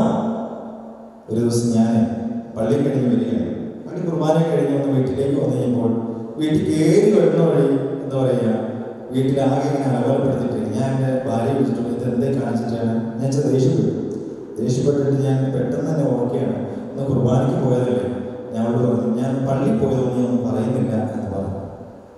പ്രിയമുള്ളവരെ, എൻ്റെ ഭാര്യ എന്നോട് പറഞ്ഞ വാക്ക് ഇങ്ങനെയായിരുന്നു, കഴിഞ്ഞ ആഴ്ച ഇതേ ഡയലോഗ് അച്ഛൻ കോതമംഗല ചെറിയ പള്ളി പറഞ്ഞല്ലോ, ഇതേ വർത്തമാനം തന്നെ പറഞ്ഞല്ലോ, പിന്നെന്താ എങ്ങനെ പറയണേന്ന് എൻ്റെ ഭാര്യ എന്നോട് ചോദിച്ചു. പ്രിയമുള്ളവരെ, ഞാൻ ഓർമ്മപ്പെടുത്തിയത് നമ്മുടെ ജീവിതത്തിൽ ആരാധന കഴിഞ്ഞൊരു ആരാധനയുണ്ടെങ്കിൽ ആ ആരാധനയുടെ മൂല്യം എന്താണെന്ന് നാം മനസ്സിലാക്കി വെക്കണം. ഒന്നാമതായിട്ട് നമ്മൾ പഠിക്കാൻ വേണ്ടി പോകുന്നത് എന്താണ് ആരാധന, അല്ലെങ്കിൽ ആരാധനയുടെ വാതിൽ എവിടെയാണ്? ഈ പരിശുദ്ധമായ ദൈവാലയത്തിലേക്ക് ഞാൻ നിങ്ങൾ കടന്നു വന്ന് കണ്ണുനീരോടുകൂടി ദൈവത്തിന്റെ തിരുസന്നിധിയിൽ പ്രാർത്ഥിക്കുമ്പോൾ, ദൈവത്തിന്റെ തിരുസന്നിധിയിൽ കണ്ണുനീരൊഴുക്കുമ്പോൾ, ദൈവത്തോട് കരഞ്ഞുകൊണ്ട് പ്രാർത്ഥിക്കുമ്പോൾ, ദൈവം നമുക്ക് നൽകുന്ന അനുഗ്രഹങ്ങൾക്ക് നന്ദിയുള്ളവരായി ജീവിക്കുവാൻ നമുക്ക് സാധിക്കണം. നമ്മുടെ ആരാധന പൂർണ്ണമായി തീരണമെങ്കിൽ നമ്മൾ ആദ്യമേ ദൈവത്തിലേക്ക് ചേർന്ന് വരുവാൻ നമുക്ക് സാധിക്കണം. ദേവാലയത്തിലേക്ക് ചേർന്ന് വരുവാൻ നമുക്ക് സാധിക്കണം. നമ്മുടെ ജീവിതത്തിൽ എന്തെല്ലാം നേടിയാലും, എന്തെല്ലാം കഴിവ് ലഭിച്ചാലും, എന്തെല്ലാം നമ്മുടെ ജീവിതത്തിലേക്ക് കൊണ്ടുവന്നാലും ആ ദൈവത്തിലേക്ക് ചേർന്ന് വരുവാൻ നമുക്ക് സാധിച്ചില്ലെങ്കിൽ ഒരുപക്ഷെ നമ്മുടെ പ്രാർത്ഥനകളും നമ്മുടെ ആരാധനകളൊക്കെ വ്യർത്ഥമായി തീരും. സമയം കണ്ടെത്തി നമ്മളൊക്കെ ദൈവാലയത്തിലേക്ക് വരുമ്പോൾ, പ്രാർത്ഥിക്കുവാനായി ദൈവാലയത്തിലേക്ക് അടുക്കുമ്പോൾ, പ്രാർത്ഥിക്കുവാനായി പ്രാർത്ഥനാ മുറിയിലേക്ക് ചേർന്ന് വരുമ്പോൾ നമ്മുടെ പ്രാർത്ഥനകൾ എവിടെ വരെ എത്തിയെന്ന് നാം ചിന്തിക്കുന്നു. നമ്മുടെ ബുദ്ധിയുള്ള ആരാധനയായി തീരുന്നുണ്ടോ? യഥാർത്ഥമായ യാഗമായി ജീവിക്കുവാൻ നമുക്ക് സാധിക്കുന്നുണ്ടോ എന്ന് നാം ചിന്തിക്കേണ്ടിയിരിക്കുന്നു. വാത്സല്യമുള്ളവരെ, ഞാൻ ആ ഭാഗത്ത് നിന്ന് മാറുകയാണ്. നമുക്കറിയാം എവിടെയാണ് ആരാധന പ്രാർത്ഥനകൾ ആരംഭിച്ചത്. ആദിമസഭയിൽ നാം നോക്കുമ്പോൾ നമുക്കറിയാം പ്രാർത്ഥന എവിടെ നിന്ന് ആരംഭിച്ചത്? കുടുംബത്തിൽ നിന്നാണ് പ്രാർത്ഥന ആരംഭിച്ചത്. ആരുടെ കൂടെ? ദൈവാലയത്തിലേക്ക് പോകുന്നതാണ് കാണുന്നത്. പ്രിയമുള്ളവരെ, ലോകീയ രക്ഷിതാവായ യേശു തമ്പുരാന്റെ കൂടെ കുടുംബത്തോടൊപ്പം ദൈവാലയത്തിലേക്ക് കടന്നു പോവുകയും കുടുംബത്തോടൊപ്പം ദൈവത്തിന്റെ തിരുസന്നിധിയിൽ പ്രാർത്ഥിക്കുകയും ചെയ്യുന്നതായ സംഭവങ്ങളെല്ലാം ദൈവത്തിന്റെ വചനത്തിലൂടെ നാം കാണുമ്പോൾ ഈ ആരാധനകൾ എവിടെ നിന്ന് ആരംഭിച്ചുവെന്നും എവിടെ തീർന്നുവെന്നും നാം ചിന്തിക്കേണ്ടിയിരിക്കുന്നു. പ്രിയമുള്ളവരെ, ദൈവത്തിന്റെ ആലയത്തിൽ ദൈവത്തിന്റെ തിരുസന്നിധിയിലേക്ക് കടന്നു പോകുമ്പോൾ ഈ ആരാധനകളെല്ലാം ജീവിതത്തിലേക്ക് കടന്നു വരും. നമുക്കറിയാം, സങ്കീർത്തനക്കാരൻ ഇങ്ങനെ പറയുന്നുണ്ട്, 1000 സംവത്സരങ്ങളെക്കാൾ ഉത്തമമാണ് എന്റെ ദൈവത്തിന്റെ സന്നിധിയിൽ ഒരു നിമിഷം. അല്ലേ പ്രിയമുള്ളവരെ? 1000 സംവത്സരങ്ങളെക്കാൾ ഉത്തമമാണ് എന്റെ ദൈവത്തിന്റെ തിരുസന്നിധിയിലെ ഒരു ദിവസം എന്ന് ഓർമ്മപ്പെടുത്തുമ്പോൾ, ഇന്ന് പ്രിയമുള്ളവരെ അച്ഛൻ ഓർമ്മപ്പെടുത്തിയതുപോലെ നമ്മളൊക്കെ വിളിക്കപ്പെട്ടവരാണ്, തിരഞ്ഞെടുക്കപ്പെട്ടവരാണ്. അല്ലേ? നമ്മളൊക്കെ ഭാഗ്യമുള്ളവരാണ്. നമ്മളൊക്കെ ഈ കൊച്ചു കൂട്ടായ്മ ഇന്ന് ദേവാലയത്തിൽ വെച്ച് കൂടുമ്പോൾ സമയം കണ്ടെത്തി, സമയമില്ലാതെ നോക്കാതെ ദൂരദേശത്തു നിന്ന് കടന്നു വന്ന് എല്ലാം മാറ്റിവെച്ച്, ജോലി തിരക്കുകൾ മാറ്റിവെച്ച്, എല്ലാം മാറ്റിവെച്ച് ദേവാലയത്തിലേക്ക് വന്നിട്ടുണ്ടെങ്കിൽ നമ്മുടെ ജീവിതത്തിൽ അതിന് ഒരിക്കലും നഷ്ടമായി തീരുകയില്ല എന്നിവിടെ നമുക്ക് കാണുവാനായിട്ട് സാധിക്കുന്നുണ്ട്. ആരാധനയിലൂടെ ലഭിക്കുന്ന അനുഗ്രഹങ്ങൾ അത് മറ്റുള്ളവർക്ക് പകർന്നു കൊടുക്കുവാൻ നമുക്ക് സാധിക്കണം. അതാണ് ആരാധന കഴിഞ്ഞുള്ള ആരാധന എന്ന് കാണുവാനായിട്ട് സാധിക്കുന്നത്. വത്സല്യമുള്ളവരുടെ ഭാഗത്ത് ഒരുമിക്കുകയാണ്. രണ്ടാമതായിട്ട് ഈ ആരാധനയോട് നമുക്ക് ലഭിക്കുന്നതായ അനുഗ്രഹങ്ങൾ എത്രമാത്രം വലുതാണ്. അല്ലെങ്കിൽ നമ്മുടെ ജീവിതത്തിൽ ഈ ആരാധനയിലേക്ക് ചേർന്ന് വരുമ്പോൾ, പ്രാർത്ഥനയിലേക്ക് ചേർന്ന് വരുമ്പോൾ, വിശുദ്ധ കുർബാനയിലേക്ക് ചേർന്ന് വരുമ്പോൾ, ദൈവത്തോട് അടുത്ത് വരുമ്പോൾ, ദൈവത്തോട് ചേർന്ന് വരുമ്പോൾ നമ്മുടെ ജീവിതത്തിൽ പല കഷ്ടതകളും പല പ്രയാസങ്ങളും പല ബുദ്ധിമുട്ടുകളും ഉണ്ടാകുന്നതായ രംഗങ്ങൾ പലപ്പോഴും ഞാൻ നിങ്ങൾ അനുഭവിച്ചിട്ടുള്ളവരാണ്. അല്ലേ? നമുക്കറിയാം, 1 രാജാക്കന്മാരുടെ പുസ്തകം 18-ാം അധ്യായം അതിന്റെ 36 മുതൽ 39 വരെയുള്ള തിരുവചന ഭാഗം പഠിക്കുമ്പോൾ അവിടെ വളരെ വ്യക്തമായിട്ട് രേഖപ്പെടുത്തി വെച്ചിട്ടുണ്ട്. ഏലിയ പ്രവാചകന്റെ ജീവിതത്തിൽ നമുക്ക് കാണുവാനായിട്ട് സാധിക്കുന്നുണ്ട്. എന്താ ഈ വേദഭാഗത്ത് കാണുവാനായിട്ട് സാധിക്കുന്നത്? ഏലിയ പ്രവാചകന്റെ ജീവിതത്തിൽ അവൻ അബ്രഹാമിന്റെയും ഇസ്ഹാക്കിന്റെയും ഇസ്രായേലിന്റെയും ദൈവമായ കർത്താവ് ഈ ദാസനോട് കരുണ ചെയ്യണമേ. അതായത് ഏലിയ പ്രവാചകൻ ദൈവത്തിന്റെ തിരുസന്നിധിയിൽ അത് അനേകം ആളുകളുടെ മുമ്പിൽ നിന്നുകൊണ്ട്, ബാൽദേവന്മാരുടെ മുമ്പിൽ നിന്നുകൊണ്ട് ദൈവത്തിന്റെ തിരുസന്നിധിയിൽ യാഗപീഠം പണിയാൻ വേണ്ടി അദ്ദേഹം ചേർന്ന് വരുമ്പോൾ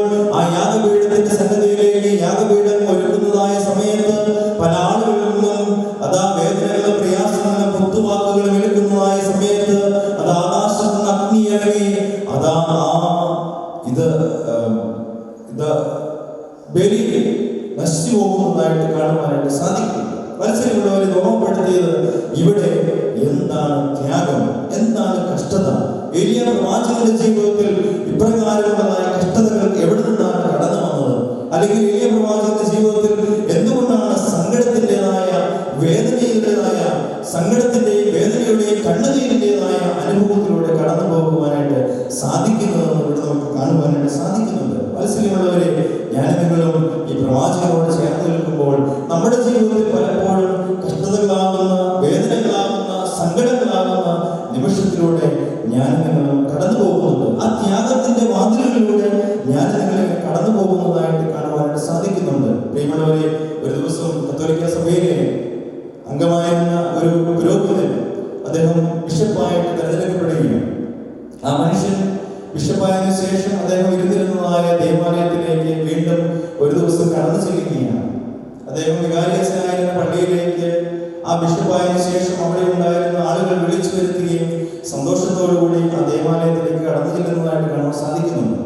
പ്രിയമുള്ളവരെ, ആ മനുഷ്യൻ അവിടെ കടന്നു ചെന്ന് വിശുദ്ധ ബലിയെല്ലാം അർപ്പിച്ചതിന് ശേഷം ആ ദേവാലയത്തിലുണ്ടായിരുന്ന ശുശ്രൂഷകനെ വിളിച്ചിട്ട് ചോദിച്ച ചോദ്യം ഇങ്ങനെയായിരുന്നു: സഹോദര, നമ്മളിവിടെ ആയിരുന്നതായ സമയത്ത് നമ്മളൊരു വീട്ടിൽ കടന്നു ചെന്നില്ലേ? ആ വീട്ടിലെ മക്കളും ജീവിത പങ്കാളിയും ഇപ്പോൾ അവിടെ ഉണ്ടോ എന്ന് ചോദിക്കുക. ആ മനുഷ്യൻ പറഞ്ഞ വാക്ക് എങ്ങനെയാണ്? അവിടെ ഉണ്ട്, നമുക്ക് അവിടെ വരെ പോകാം എന്ന് പറയുകയാണ്. പ്രിയമുള്ളവരെ, ഈ മനുഷ്യൻ, ഈ ബിഷപ്പായ തിരുമേനി ഏറെ സന്തോഷത്തോടുകൂടി ഈ മനുഷ്യനെ കൂട്ടിക്കൊണ്ട് ആ വീട്ടിലേക്ക് കടന്നു ചെല്ലുകയാണ്.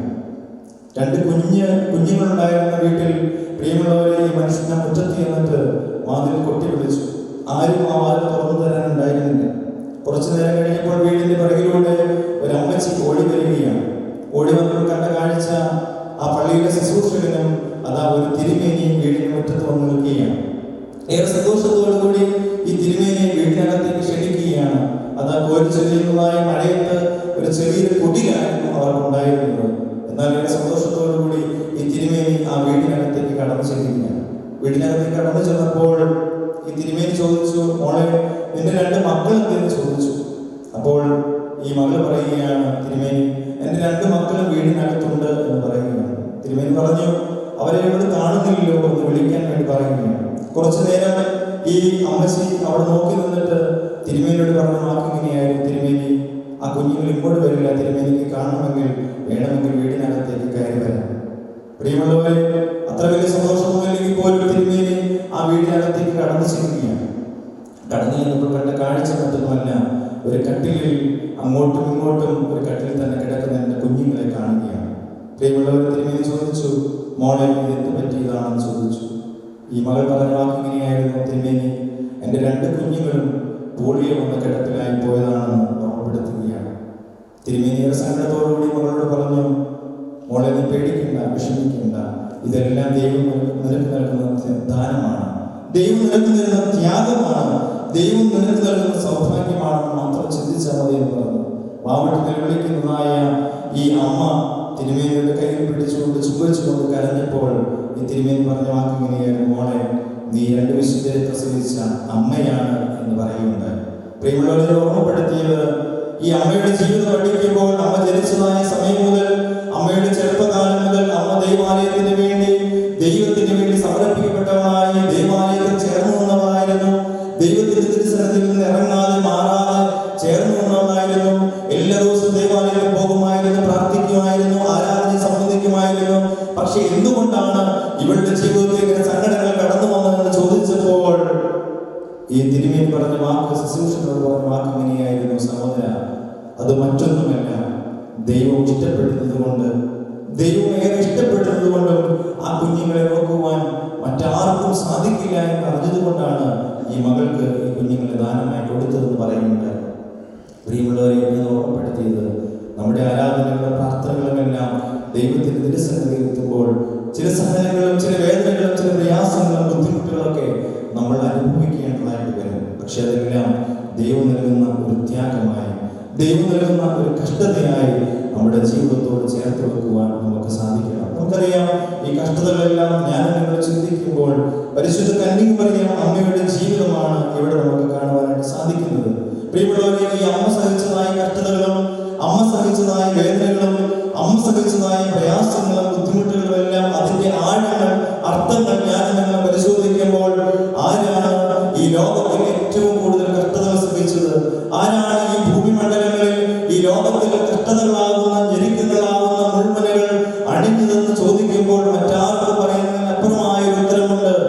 പരിശുദ്ധ കന്യക മറിയം അമ്മ മാത്രമാണ്.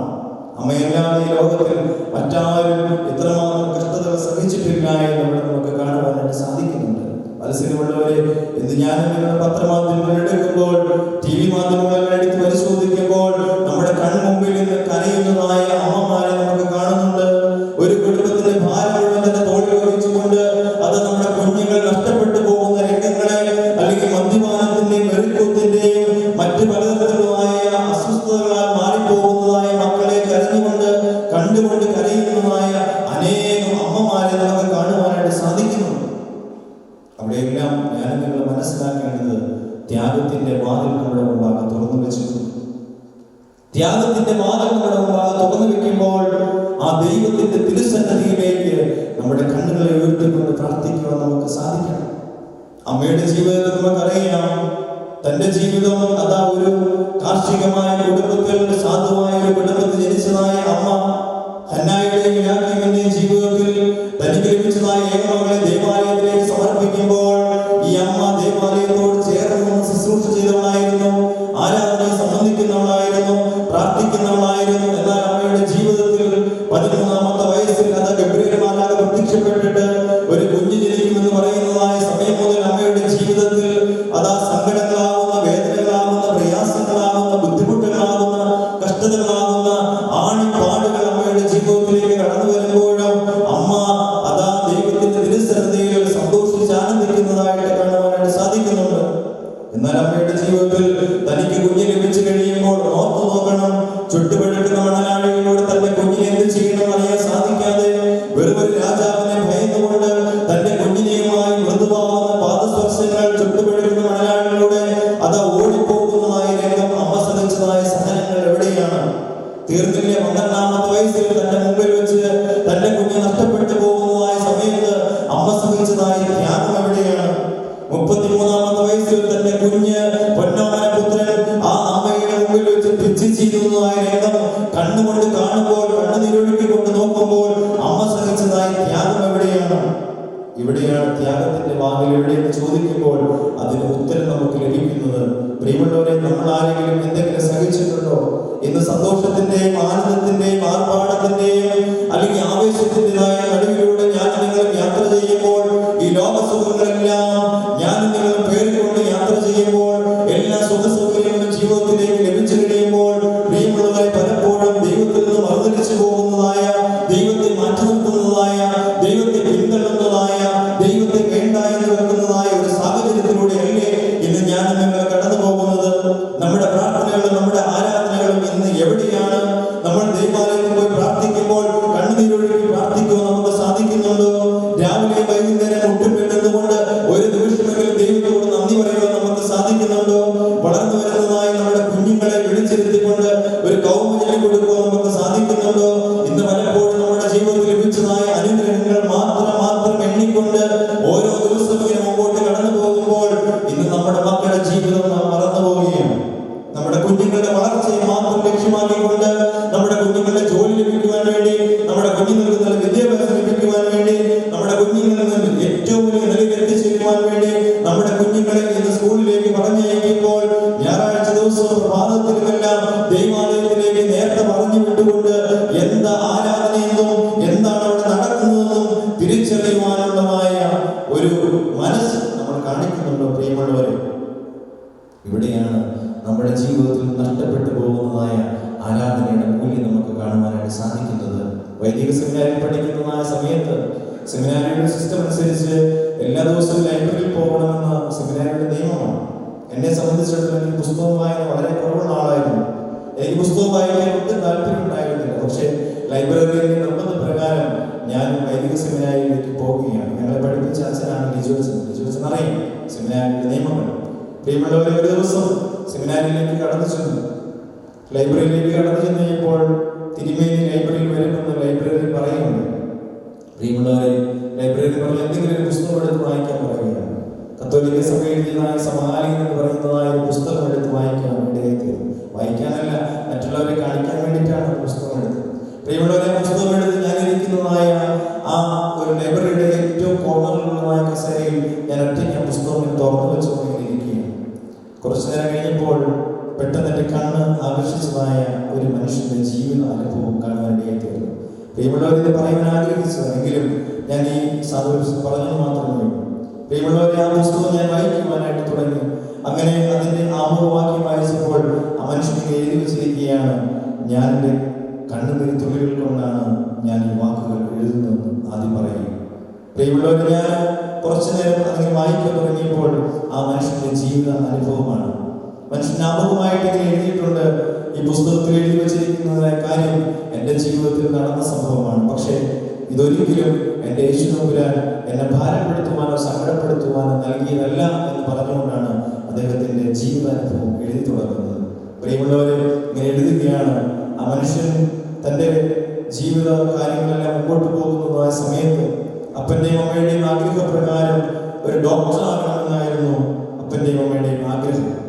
ഈ മകൻ അങ്ങനെ ജോലിക്ക് വേണ്ടി, പഠനത്തിന് വേണ്ടി പോയി നല്ല പേര് കേട്ട ഒരു ഡോക്ടറായി പ്രാക്ടീസ് എല്ലാം കഴിഞ്ഞ് ഏറ്റവും വലിയ ഹോസ്പിറ്റലിൽ ജോലി ചെയ്യുന്നതായ സമയത്ത് വീണ്ടും മാതാപിതാക്കൾക്ക് ഒരു ആഗ്രഹം തോന്നുകയാണ്, തൻ്റെ മകന് വേണ്ടതായ ജീവിത പങ്കാളി നല്ലൊരു ഡോക്ടറാകണമെന്ന് ചിന്തിക്കുക. അങ്ങനെ ഈ മാതാപിതാക്കളുടെ ആഗ്രഹപ്രകാരം ഈ മകൻ ഒരു ഡോക്ടറെ വിവാഹം കഴിക്കാൻ ഒരുങ്ങുകയാണ്. അങ്ങനെ പേര് കേട്ടതായ, പേരുള്ളതായ, സാമ്പത്തികപരമായ ഉന്നതിയിലുള്ളതായ ഒരു കുടുംബത്തിലെ ഒരു മകളെ വിവാഹം കഴിക്കുകയുണ്ടായി. രണ്ടുപേരും പേര് കേട്ട ഡോക്ടർമാർ. പക്ഷെ അവരുടെ ജീവിതത്തിൽ അന്ന് മുതൽ ദൈവത്തിന്റെ തിരുസന്നിധിയിൽ എന്നും പ്രാർത്ഥിക്കുന്നവരായിരുന്നു. എല്ലാ ദിവസവും ദൈവാലയത്തിൽ പോകുന്നവരായിരുന്നു. കത്തോലിക്ക സഭയിലുണ്ടായിരുന്ന ഒരു കുടുംബമാണ്. എല്ലാ ദിവസവും വിശുദ്ധ കുർബാന അനുഭവിക്കുമായിരുന്നു. എന്നാൽ അവരുടെ ജീവിതത്തിൽ ഒരു സങ്കടമുണ്ടായി. ഒരു കുഞ്ഞില്ല എന്നുള്ളതായ ഒരു ഭാരം. ഭാര്യ ഭർത്താവുമായി കഴിഞ്ഞാൽ അവർ ഏറ്റവും കൂടുതൽ ആഗ്രഹിക്കുന്നത് ഒരു കുഞ്ഞ് വേണമെന്നുള്ളത്, അല്ലേ? ഒരു കുഞ്ഞ് വേണമെന്നുള്ളതായ ആഗ്രഹമായിരുന്നു. എന്നാൽ ആ ദമ്പതിമാർക്ക് ഒരു കുഞ്ഞില്ല. വർഷങ്ങളായി, 1 വർഷമായി, 2 വർഷമായി, 3 വർഷമായി അങ്ങനെ അവരുടെ കണ്ണുനീരോടുകൂടിയുള്ള പ്രാർത്ഥനയ്ക്ക് ഫലമായിട്ട് ദൈവം അവർക്ക് ഒരു കുഞ്ഞിനെ കൊടുക്കുകയും ഏറെ സന്തോഷത്തോടുകൂടി കുഞ്ഞിനെ വളർത്തിക്കൊണ്ടുവരുന്നതായ സമയത്ത് പ്രിയമുള്ളവരെ, ഒരു ദിവസം ഈ മകൻ ജോലി കഴിഞ്ഞ് വീട്ടിലേക്ക് വന്നപ്പോൾ തൻ്റെ ജീവിത പങ്കാളി ഈ ഭർത്താവിനോട് പറയുകയുണ്ടായി, നമ്മുടെ ജീവിതത്തിൽ എത്രമാത്രം സന്തോഷമാണ് ദൈവം നൽകിയിരിക്കുന്നത്. അങ്ങനെ എല്ലാ ദിവസവും സന്തോഷകരമായ അനുഭവത്തിലൂടെ കടന്നു പോകുന്ന നിമിഷത്തിൽ പ്രിയമുള്ളവരെ, അവരുടെ ജീവിതത്തിൽ വീണ്ടും ഒരു അനുഗ്രഹം കടന്നു വരികയാണ്. 2 കുഞ്ഞുങ്ങളെ ദൈവം കൊടുക്കുക. മൊത്തം 3 കുഞ്ഞുങ്ങളെ ദൈവം അവർക്ക് കൊടുത്തു. സന്തോഷത്തോടുകൂടി കുഞ്ഞിനെ വളർത്തിക്കൊണ്ടുവരുന്ന സമയം, സന്തോഷത്തോടുകൂടി ഈ കുഞ്ഞുങ്ങളെയും ജീവിത പങ്കാളിയുമായി തന്റെ കുടുംബത്തിൽ ചേർന്ന് വരുന്നതായ സമയം, കുഞ്ഞുങ്ങൾക്ക് വളർന്നു വരുന്നതായ സമയത്ത് ജോലി കഴിഞ്ഞ് വീട്ടിലേക്ക് വന്നതായ ജീവിത പങ്കാളിക്ക് ഭക്ഷണമൊക്കെ കൊടുത്തു. തന്റെ കുഞ്ഞുങ്ങൾക്ക് ഭക്ഷണമൊക്കെ കൊടുത്ത് അവരെ കിടത്തിയതിനു ശേഷം ഈ പ്രിയമകൾ ഇവനോട് ഒരു കാര്യം സംസാരിക്കുന്നതായിട്ട് തുനിഞ്ഞു. അവൻ പറഞ്ഞ വാക്ക് ഇങ്ങനെയായിരുന്നു. ഏറെ സന്തോഷത്തോടുകൂടി അവരോട് പറഞ്ഞു, നമ്മുടെ ജീവിതത്തിൽ ദൈവം നമുക്ക് 3 കുഞ്ഞുങ്ങളെ നൽകി. നമുക്ക് കിട്ടുന്നതായ സമ്പാദ്യമെല്ലാം നാം മറ്റുള്ളവർക്ക് ഇങ്ങനെ വിതരണം ചെയ്യുകയല്ലേ? നമുക്ക് കിട്ടുന്ന സൗഭാഗ്യമെല്ലാം അല്ലെങ്കിൽ മറ്റുള്ളവരെ കൊണ്ടുപോവുകയില്ലേ? നമ്മുടെ കുടുംബത്തിലേക്ക് കൊണ്ടുപോവുകയില്ലേ? നമ്മുടെ കുഞ്ഞുങ്ങൾക്ക് വേണ്ടി എന്തെങ്കിലുമൊക്കെ ശേഖരിക്കണ്ടേ എന്ന് ഈ മകൾ പറയുകയുണ്ടായി. പ്രിയമുള്ളവരെ, അവനത് കേട്ടപ്പോൾ അവളോട് പറഞ്ഞു, ശരിയാണ്, നീ പറഞ്ഞത് സത്യമാണ്. നാളെ മുതൽ നമുക്ക് സമ്പാദിക്കാം, നമ്മുടെ കുഞ്ഞുങ്ങൾക്ക് വേണ്ടി, നമ്മുടെ കുടുംബത്തിന് വേണ്ടി സമ്പാദിക്കാമെന്ന് പറയുകയാണ്. അങ്ങനെ പിറ്റേ ദിവസം നേരമെടുത്തു ഈ മകൻ ജോലിക്ക് പോകാനായിട്ട് ഒരുങ്ങി. അങ്ങനെ ജോലിക്ക് പോയി മടങ്ങി വന്നു, വീണ്ടും ജോലിക്ക് പോയി മടങ്ങി വന്നു. അങ്ങനെ ഓരോ ദിവസം കഴിയും തോറും ആ വീട്ടിലെ കാര്യങ്ങൾ അല്ലെങ്കിൽ അവരുടെ സാമ്പത്തികപരമായ കാര്യങ്ങളെല്ലാം ഈ മകൾ കൈകാര്യം ചെയ്യാൻ തുടങ്ങി. കുറച്ച് ദിവസങ്ങൾ കഴിഞ്ഞു, നാളുകൾ കഴിഞ്ഞു, മാസങ്ങൾ കഴിഞ്ഞു. പ്രിയമുള്ളവരെ, ഈ മനുഷ്യൻ രാവും പകലുമില്ലാതെ ജോലി ചെയ്യാൻ തുടങ്ങി. അങ്ങനെ ഇരിക്കുന്ന സമയത്ത് ഒത്തിരി കൂട്ടുകാരും അല്ലെങ്കിൽ തൻ്റെ സാമ്പത്തിക ഭദ്രത കണ്ട് തൻ്റെ കൂടെ ചേർന്ന് വന്നതായ ഒത്തിരി ഫ്രണ്ട്സിനെ കാണുവാനായിട്ട് സാധിക്കുന്നു. പ്രിയമുള്ളവരെ, അങ്ങനെ ഇരിക്കുമ്പോഴാണ് ഒരു ദിവസം രാവിലെ തൻ്റെ ജീവിത പങ്കാളി ജോലിക്ക് പോയ സമയത്ത് തൻ്റെ കുഞ്ഞുങ്ങളെ കുളിപ്പിക്കുവാനായിട്ട് ഈ മകൾ ഒരുങ്ങുകയാണ്. ഇരിക്കുന്ന അമ്മമാർക്കറിയാം കുഞ്ഞുങ്ങളെ കുളിപ്പിക്കുന്നത് എങ്ങനെയാണെന്ന്. ഒരു ബേസിനിലേക്ക് തൻ്റെ ഇളയ കുഞ്ഞിനെ കിടത്തി.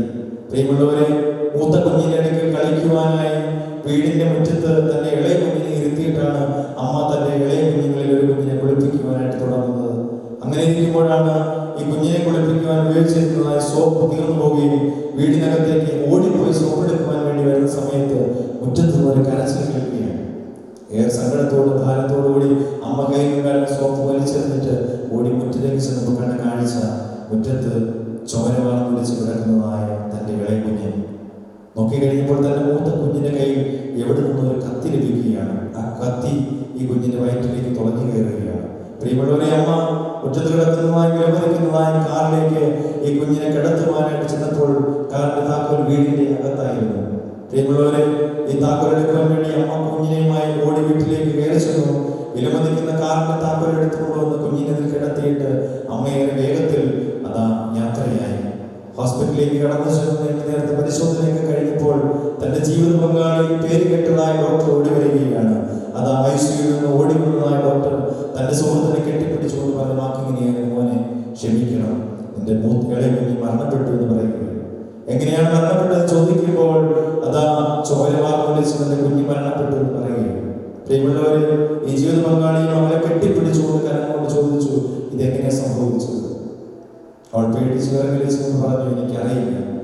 അവൻ ചോദിച്ചു, നമ്മുടെ രണ്ട് കുഞ്ഞുങ്ങൾ എവിടെയാണെന്ന് ചോദിക്കുകയാണ്. പ്രിയമുള്ളവരെ, വാഹനം എടുത്തുകൊണ്ട് ഇവർ രണ്ടുപേരും വേറെ വേഗത്തിൽ വീട്ടിലേക്ക് വന്നപ്പോൾ കണ്ട കാഴ്ച, മുറ്റത്ത് അനക്കമില്ലാതെ കിടക്കുന്നതായ തന്റെ മൂത്ത കുഞ്ഞ്. എടുത്തു മുട്ടി നോക്കി, തട്ടി നോക്കി, ഒരനക്കവുമില്ല. അതിനുശേഷം ഏറെ വേഗത്തിൽ ആശുപത്രിയിലേക്ക് കൊണ്ടുചെന്നു. ഡോക്ടർമാർ പരിശോധിച്ചുകൊണ്ടിരുന്നപ്പോൾ ഈ ജീവിത പങ്കാളി ചോദിച്ചു, നമ്മുടെ ഇളയ കുഞ്ഞിൽ ഒരു കുഞ്ഞ് എവിടെയാണ്? വീണ്ടും വാഹനം എടുത്ത് വീട്ടിലേക്ക് വന്നപ്പോൾ കണ്ട കാഴ്ച, ബാത്റൂമിൽ മുങ്ങി മരിച്ചു കിടക്കുന്നതായ തന്റെ ഇളയ കുഞ്ഞ്. ഏറെ വേഗത്തിൽ കുഞ്ഞിനെയുമായി ആശുപത്രിയിലേക്ക് മകൻ കരഞ്ഞുകൊണ്ട് ചെന്നപ്പോൾ ഡോക്ടർമാർ ഈ മാതാപിതാക്കൾ നോക്കിയിരിക്കുകയാണ്. പ്രിയമുള്ളവരെ, തന്റെ മൂത്ത കുഞ്ഞ് മരണപ്പെട്ടു. എങ്ങനെയാണ് മരിച്ചത്? ഡോക്ടറിന്റെ കാലിൽ വീണുകൊണ്ട് ചോദിച്ചു. ഡോക്ടർ പറഞ്ഞു, പ്രിയമുള്ളവരെ, ഈ അമ്മ ഈ കുഞ്ഞിനെ കിടത്തുവാൻ വീടിനകത്തേക്ക് വിലമതിക്കുന്ന കാറിന്റെ താക്കോൽ എടുക്കുവാൻ വേണ്ടി ഓടിയപ്പോൾ ഈ മൂത്ത കുഞ്ഞ് പേടിച്ച് വിറങ്ങലിൽ ചൊളിച്ചത് ആ മുറ്റത്ത് കിടന്ന കാറിന്റെ അടിയിലായിരുന്നു. പ്രിയമുള്ളവരെ, ഓർമ്മപ്പെടുത്തിയത് ഇതൊരു ഞാൻ വായിച്ചതായ ഒരു മനുഷ്യന്റെ ജീവിത അനുഭവമാണ്. ആ മനുഷ്യൻ പറഞ്ഞ വാക്കിങ്ങനെയാണ്, എന്റെ ജീവിതത്തിൽ ദൈവം ഒരുപാട് അനുഗ്രഹം നൽകി. എന്റെ ജീവിതത്തിൽ ആഗ്രഹിച്ചതിനപ്പുറമായിട്ട് ഒത്തിരി സൗഭാഗ്യം എന്റെ ജീവിതത്തിൽ നൽകി. പക്ഷെ ഞാനതെല്ലാം മതിൽ മറന്ന് ജീവിച്ചപ്പോൾ, എന്റെ ജീവിതത്തിൽ എന്റെ യേശുദാസൻ ആഗ്രഹിച്ചതിനപ്പുറമായിട്ട് ഞാൻ ജീവിക്കാതെ അതിനെ മറുതലിച്ചുകൊണ്ട് ജീവിച്ചപ്പോൾ എന്റെ ജീവിതത്തിൽ സംഭവിച്ചതായ സംഭവമാണ്. അദ്ദേഹം വീണ്ടും എഴുതിയിട്ടുണ്ട്, ഇതൊന്നും എന്റെ ദൈവം എന്നെ സങ്കടപ്പെടുത്തുവാനോ എന്നെ ഭാരപ്പെടുത്തുവാനോ എന്നെ വേദനപ്പെടുത്തുവാനോ എനിക്ക് തന്നതല്ല, മറിച്ച് എന്റെ ജീവിതത്തിൽ എന്റെ ദൈവം എനിക്ക് നൽകിയ അനുഗ്രഹമാണ്. എന്റെ ജീവിതത്തിൽ ഒരു തീരുമാനമെടുക്കുവാൻ, എന്റെ ജീവിതത്തിൽ ഞാൻ എന്റെ ജീവിതം പിറകോട്ട് തിരിഞ്ഞു നോക്കുവാൻ വേണ്ടി ദൈവം എനിക്ക് നൽകുന്നതായ ഒരവസരമാണെന്ന് ഈ മനുഷ്യൻ പറയുകയുണ്ടായി. പ്രിയമുള്ളവരെ, ഓർമ്മപ്പെടുത്തിയത് നമ്മുടെ ജീവിതത്തിൽ നമ്മൾ എങ്ങനെയാണ് ജീവിക്കുന്നത്. ദൈവത്തോട് ആരാധിക്കുവാനും ദൈവത്തിന്റെ ദിവസത്തിൽ നന്ദി പറയുവാനും നമ്മളൊക്കെ വിളിക്കപ്പെട്ടവരായി തീരുമ്പോൾ നമ്മൾ നന്ദിയുള്ളവരാണോ? നമ്മളൊക്കെ പ്രാർത്ഥിക്കുന്നവരാണോ? നമ്മളൊക്കെ ദൈവാലയത്തിൽ പോകുന്നവരാണോ? നമ്മുടെയൊക്കെ പ്രാർത്ഥന എവിടെ വരെ എത്തിയെന്ന് ഞാൻ ചിന്തിക്കേണ്ടിയിരിക്കുന്നു. ഞാൻ നിങ്ങളും ആ ചിന്താശകലങ്ങളുടെ ജീവിതത്തിലേക്ക് കൊണ്ടുവരേണ്ടതായ സമയം എടുത്തു വന്നിരിക്കുകയാണ്. നമുക്കറിയാം, വചനോത്സവം എന്ന് പറയുന്നതായ ഒരു സുവിശേഷ യോഗം ഈ ദേവാലയത്തിൽ ക്രമീകരിക്കുമ്പോൾ നമുക്കറിയാം, ഓരോ ദൈവത്തിന്റെ വചനം പഠിക്കുവാനായി, ആരാധിക്കുവാനായി ദൈവത്തിന്റെ തിരുസന്നിധിയിലേക്ക് ഞാൻ നിങ്ങൾ ഓടി വരുമ്പോൾ ഒരുപക്ഷെ ത്യാഗത്തിന്റെ വാതിൽ നമ്മളും കാണേണ്ടതായിട്ട് വരും. ത്യാഗത്തിന്റെ വാതിൽ അത് തുറന്ന് നമ്മളും ഒരുപക്ഷെ ഇറങ്ങിപ്പോകേണ്ടതായിട്ട് വരും. പക്ഷേ ത്യാഗത്തിന്റെ വാതിൽ തുറന്നുകൊണ്ട് നമ്മുടെ ജീവിതത്തിലേക്ക് ഇറങ്ങി ചെല്ലുമ്പോൾ അവിടെ ഭാഗ്യമുള്ളതായ ഒരു കൂടാരം നമ്മുടെ ജീവിതത്തിൽ ഉണ്ട് എന്ന് അവിടെ കാണുവാനായിട്ട് സാധിക്കുന്നുണ്ട്. മത്സരമുള്ളവരെ, ഞാൻ ആ ഭാഗത്ത് വിരമിക്കുമ്പോൾ സങ്കീർത്തനക്കാരൻ 13-ാം സങ്കീർത്തനത്തിൽ ഇപ്രകാരം ഓർമ്മപ്പെടുത്തുന്നുണ്ട്, യഹോവേ, എത്രത്തോളം നീ എന്നെ മറന്നുകൊണ്ടിരിക്കും. 13-ാം സങ്കീർത്തനം വായിക്കുമ്പോൾ അവിടെ നമുക്ക് ആദ്യമായിട്ട് കാണുവാനായിട്ട് സാധിക്കുന്നുണ്ട്. 4 പ്രാവശ്യം പറയുന്നുണ്ട്, യഹോവേ, നീ എത്രത്തോളം എന്നെ മറന്നുകൊണ്ടിരിക്കും. അല്ലേ? അവിടെ രേഖപ്പെടുത്തിയിട്ടില്ലേ? യഹോവേ, നീ എത്രത്തോളം എന്നെ മറന്നുകൊണ്ടിരിക്കും. നമ്മളൊക്കെ പറഞ്ഞതാണ് അല്ലേ? കുറച്ച് നാളുകൾക്ക് വയനാട്ടിൽ നടന്നതായ സംഭവം ആരും മറന്നിട്ടില്ല അല്ലേ? പത്രമാധ്യമങ്ങളിലൂടെ നമ്മളായിരിക്കുന്നതായ വീടുകളിൽ ഇരുന്നുകൊണ്ട് ഓരോ ന്യൂസ് ചാനലിലൂടെ നമ്മൾ കണ്ടതാണ്. ഓരോ ദിവസവും, ഓരോ നേരവും, ഓരോ സമയത്തും, ഓരോ മിനിറ്റിലും ഓരോ മക്കളിലോ ലോകത്തിൽ നിന്ന് മാറ്റപ്പെട്ടു പോകുന്നതായ ലിസ്റ്റുകൾ നൽകിയത് അല്ലേ? നമ്മളൊക്കെ കണ്ടതാണ്. ഞാൻ വരെ ചോദിച്ചതാണ്, ദൈവമേ എന്താ ഇങ്ങനെ? പലപ്പോഴും നമ്മുടെ ജീവിതത്തിൽ ചില സങ്കടങ്ങൾ കടന്നു വരുമ്പോൾ, ചില വേദനകൾ കടന്നു വരുമ്പോൾ, ചില ബുദ്ധിമുട്ടുകൾ കടന്നു വരുമ്പോൾ പലപ്പോഴും ഞാൻ നിങ്ങളെ ദൈവത്തോട് ചോദിക്കുന്നുണ്ട്, ദൈവമേ എന്താ ഇങ്ങനെയല്ലേ? അല്ലേ? നമ്മളൊക്കെ ചോദിക്കുന്നവരല്ലേ?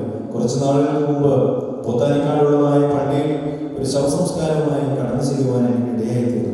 അവിടുത്തെ അച്ഛനെ വിളിച്ചിട്ട് പോയതാണ്. അച്ഛനോട് ചോദിച്ചു, എടാ എൻ്റെ കൂടെ വരാമോ എന്ന് ചോദിച്ചു. ഞാൻ ചൊല്ലി ഒരു ശവസംസ്കാര ശുശ്രൂഷ ഉണ്ടെന്ന് വളരെ ലാഘവത്തോടുകൂടി അച്ഛൻ പറഞ്ഞു. ഞാൻ അച്ഛൻ്റെ കൂടെ അച്ഛൻ്റെ വാഹനത്തിൽ കയറി ആ പള്ളിയിലേക്ക് കടന്നു വന്നു. അച്ഛൻ പറഞ്ഞു, കുറച്ച് കഴിയുമ്പോൾ നമുക്ക് ആ വീട്ടിലോട്ട് പോകാട്ടോ എന്ന് പറഞ്ഞു, പോകാമെന്ന് പറഞ്ഞു. അതിനുശേഷം അച്ഛനോട് പറയുകയുണ്ടായി, അച്ഛാ ഞാൻ പറയുമ്പോൾ അച്ഛൻ ബുദ്ധിമുട്ടൊന്നും തോന്നരുത്. എന്താ പറഞ്ഞു?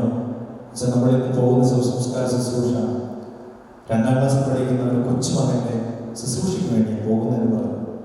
എന്നോട് പറഞ്ഞു, അവിടെ ചെല്ലുമ്പോൾ പാട്ടുകളൊക്കെ തുടങ്ങണോട്ടോ എന്ന് പറഞ്ഞു.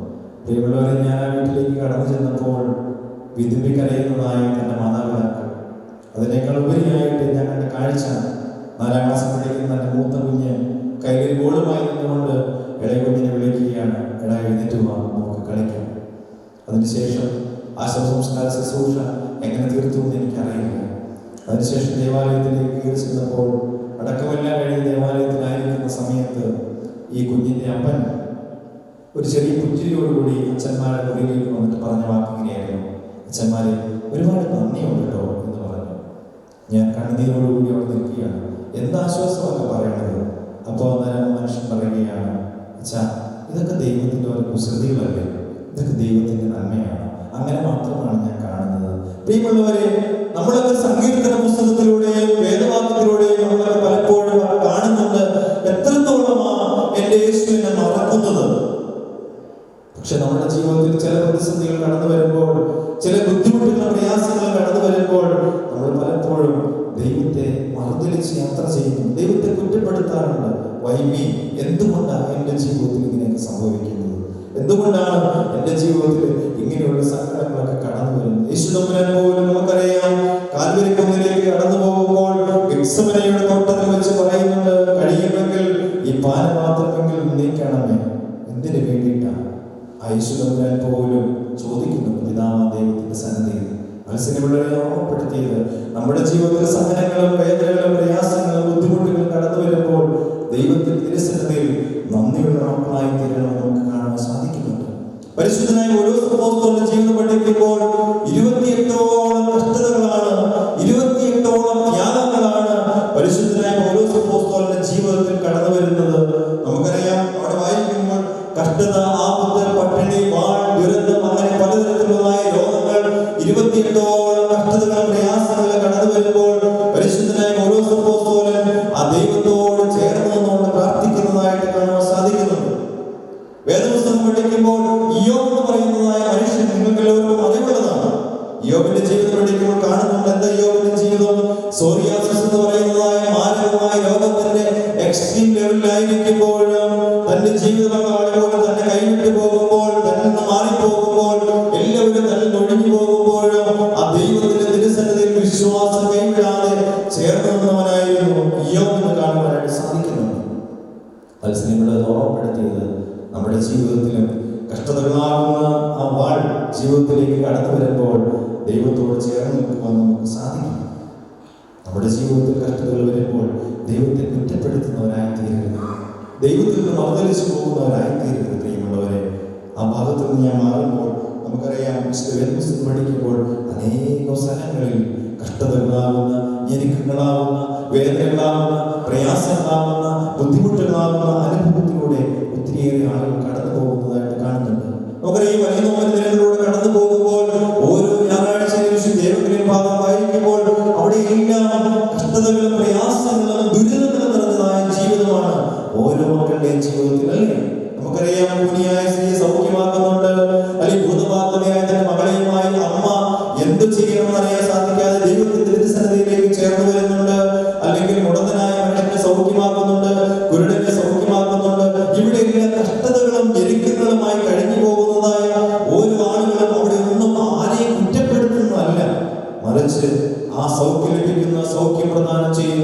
ഒരു യേശു തമ്പുരാൻ നമ്മുടെ കൂടെയുണ്ട് എന്ന് വിശ്വസിക്കുന്ന ഒരു കുടുംബത്തെയും കുടുംബാംഗങ്ങളെയും നമുക്ക് കാണുവാൻ സാധിക്കുന്നുണ്ട്. പ്രിയമുള്ളവരെ, ഞാനൊരു കാര്യം കൂടി പങ്കുവെച്ച് ഞാൻ ഈ ഭാഗത്തിൽ നിന്ന് വിരമിക്കുവാൻ ആഗ്രഹിക്കുകയാണ്.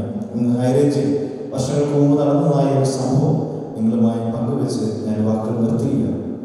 പ്രിയമുള്ളവരെ, കുറേ വർഷങ്ങളായി, ഏകദേശം 10-20 വർഷങ്ങൾക്ക് മുമ്പ് ഹൈറേഞ്ചിലെ കുറേ ദൂരത്ത് ചെമ്മണ്ണാർ എന്ന് പറയുന്നതായ സ്ഥലത്ത് നടന്നതായ ഒരു സംഭവം. ഒരു കുടുംബത്തിലെ 2 കുഞ്ഞുങ്ങൾ ജനിച്ചു. സന്തോഷത്തോടുകൂടി കുഞ്ഞുങ്ങളെ ഈ മാതാപിതാക്കൾ വളർത്തിക്കൊണ്ട് വരികയാണ്. ഏലത്തോട്ടത്തിൽ ജോലി ചെയ്യുന്നതായ ഒരു സാധു കുടുംബമാണ്. സാമ്പത്തികമായി അത്രയൊന്നും നല്ല ഉന്നതിയിലൊന്നും അല്ല ആ മക്കൾ ജീവിച്ചിരുന്നത്. 2ാമത്തെ കുഞ്ഞുണ്ടായി. ആ കുഞ്ഞ് 2ാം ക്ലാസ് പഠിക്കുന്ന സമയത്ത് ഈ കുഞ്ഞിന്റെ കാലിൽ ഒരു വേദന അനുഭവപ്പെടുകയാണ്. കാലിന്റെ മുട്ടിന്റെ അവിടെ ഒരു വേദന അനുഭവപ്പെടുകയാണ്. എന്നാൽ ആ മാതാപിതാക്കൾ രാവിലെ എഴുന്നേറ്റ് വേദന കണ്ടപ്പോൾ ഈ കുഞ്ഞിനെ അടുത്തുള്ളതായ ഒരു വൈദ്യന്റെ അടുക്കൽ കൊണ്ടുപോയി. അവിടെ കൊണ്ടുപോയി പരിശോധിച്ചു. അദ്ദേഹം തിരുമ്മിയിട്ട് പറഞ്ഞു, ഇവനെവിടെയോ കളിക്കാൻ വേണ്ടി പോയപ്പോൾ അവന്റെ കാല് ഒടുക്കിയതാണ്, സാരമില്ല എന്ന് പറയുന്നു. വളരെ ശ്രദ്ധിച്ചു കേൾക്കണം. ആ കുഞ്ഞിനെ അതിനുശേഷം ആ മാതാപിതാക്കൾ വീട്ടിലേക്ക് കൊണ്ടുവന്നു. എന്നിട്ട് പറഞ്ഞു, 2 ദിവസം സ്കൂളിൽ പോകണ്ട എന്ന് പറഞ്ഞിട്ട് ഈ അപ്പൻ അന്ന് തന്നെ കൂലിപ്പണിക്ക് വേണ്ടി പോയി. പിറ്റേ ദിവസം ഈ മനുഷ്യൻ വന്നു, വൈദ്യന്റെ അടുക്കൽ കൊണ്ടുപോയി തിരിച്ചു കൊണ്ടുവന്നു.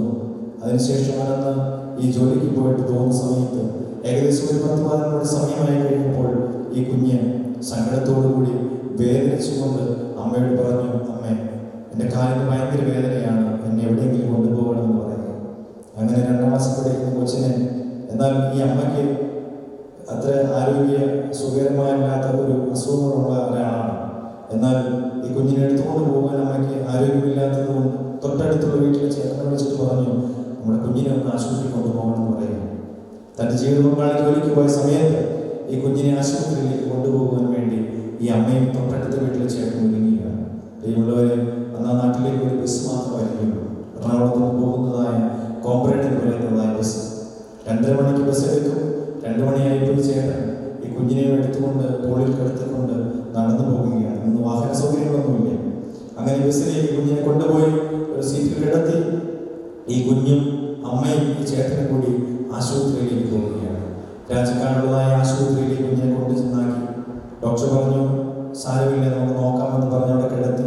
ഡോക്ടർ ഒന്ന് പരിശോധിച്ച് നോക്കിയിട്ട് പറഞ്ഞു, സാരമില്ല, 2 ദിവസം കഴിഞ്ഞ് മാറിക്കൊള്ളും, കാലിൽ മുട്ടിൽ ഒരു ഒഴുക്ക് സംഭവിച്ചാണെന്ന് ഡോക്ടർ പറയുകയാണ്. പ്രിയമുള്ളവരെ, അങ്ങനെ ആശുപത്രിയിൽ ആ കുഞ്ഞിനെ കിടത്തിയിട്ട് കുറച്ചു നേരം കഴിഞ്ഞ് ഡോക്ടർ കുറച്ച് മരുന്നൊക്കെ കൊടുത്ത് വേദനയ്ക്ക് ശമനമായി. വൈകുന്നേരമായി കഴിഞ്ഞപ്പോൾ ആരോ പറഞ്ഞു കേട്ട് ഈ കുഞ്ഞിൻ്റെ പപ്പ ഈ ഹോസ്പിറ്റലിലേക്ക് കടന്നു വരികയാണ്. ഇവിടെ വന്ന വഴി ഈ കുഞ്ഞിനെ അമ്മയെ വിളിച്ച് വഴക്ക് പറഞ്ഞു, എന്തിനാണ് കുഞ്ഞിനെ ഇവിടെ കൊണ്ടുവന്നത്? ആശുപത്രി കൊണ്ടുപോകാനുള്ള സാമ്പത്തിക സ്ഥിതി ഇല്ല എന്നൊക്കെ അറിയില്ലേ, എന്തിനാ കൊണ്ടുപോകുന്നത് ചോദിച്ച് ഈ അമ്മയെ വഴക്ക് പറഞ്ഞു. അമ്മ പറഞ്ഞു, നമ്മുടെ കുഞ്ഞിൻ്റെ കരച്ചിൽ കണ്ടപ്പോൾ സഹിക്കാൻ പറ്റിയില്ല എന്ന് പറയുക. പ്രിയമുള്ളവരെ, ഈ മകൻ അവിടെ നിന്നു. അമ്മ വീട്ടിലേക്ക് പോയി. പിറ്റേ ദിവസമായി ഡോക്ടറെ വിളിച്ചിട്ട് പറഞ്ഞു, എന്താ സംഭവിച്ചെന്ന് അറിയില്ല, കുഞ്ഞിനെ വേറെ എവിടെയും കൊണ്ടുപോകാൻ പറയുകയാണ്. അങ്ങനെ കുഞ്ഞിനെയുമായി ഈ അപ്പനും അമ്മയും കൂടി അടിമാലിയിലുള്ളതായ ആശുപത്രിയിലേക്ക് വന്നു. അടിമാലി മോണിസ്റ്റാർ എന്ന് പറയുന്ന ആശുപത്രിയിലേക്ക് ജീപ്പിൽ കൊണ്ടുവന്നതായ കുഞ്ഞിനെ അവിടെ ഇറക്കുന്നതിന് മുമ്പ് ഡോക്ടർ വന്നിട്ട് പറഞ്ഞു, ഇവിടെ കയറ്റണ്ട, കൊച്ചു കുഞ്ഞാണ്, താഴോട്ട് കൊണ്ടുപോകാൻ പറയുകയാണ്. അങ്ങനെ ആ ജീപ്പിൽ നിന്ന് മാറ്റി മോണിസ്റ്റാറിലുണ്ടായിരുന്നതായ ഒരു ആംബുലൻസ് ക്രമീകരിച്ച് ഈ കുഞ്ഞിനെയുമായി കോതമംഗലം ബസേഴ്സ് ആശുപത്രിയിലേക്ക് വന്നു. ആശുപത്രി വന്ന് നേരത്തെ പരിശോധനകൾ കഴിഞ്ഞിട്ട് ഡോക്ടർ മാതാപിതാക്കളെ വിളിച്ചിട്ട് പറഞ്ഞു, ഒത്തിരിയേറെ കാര്യങ്ങൾ സംസാരിക്കാനുണ്ട്, വളരെ പേഴ്സണലായിട്ട് പറയാനുണ്ടെന്ന് പറഞ്ഞ് അപ്പനെ വിളിച്ചുകൊണ്ട് മുറിയിലോട്ട് പോയി. എന്നിട്ട് എടുത്തതായ എക്സ്റേ എല്ലാം തുറന്നിട്ട് പറഞ്ഞു, മോനെ പറയുന്നതുകൊണ്ടൊന്നും തോന്നരുത്, നിങ്ങളുടെ കുഞ്ഞിൻ്റെ കാലിൻ്റെ പാദം മുതൽ മുട്ടുവരെയും ഇൻഫെക്ഷനായി പഴുപ്പ് നിറഞ്ഞിരിക്കുകയാണ്, മുട്ടിൻ്റെ മുകളിൽ വെച്ച് കുഞ്ഞിൻ്റെ കാല് മുറിച്ച് കളയണമെന്ന് പറയുകയാണ്. ഈ അപ്പൻ അത്രമാത്രം സങ്കടത്തോടുകൂടി ഡോക്ടറോട് പറഞ്ഞു, ഡോക്ടർ എന്തായി പറയണത്? ഇന്നലെ വരെയും ഓടി നടന്നതായ എൻ്റെ കുഞ്ഞല്ലേ, 10-25 വർഷങ്ങൾക്ക് മുമ്പ് നടന്നതാണ്.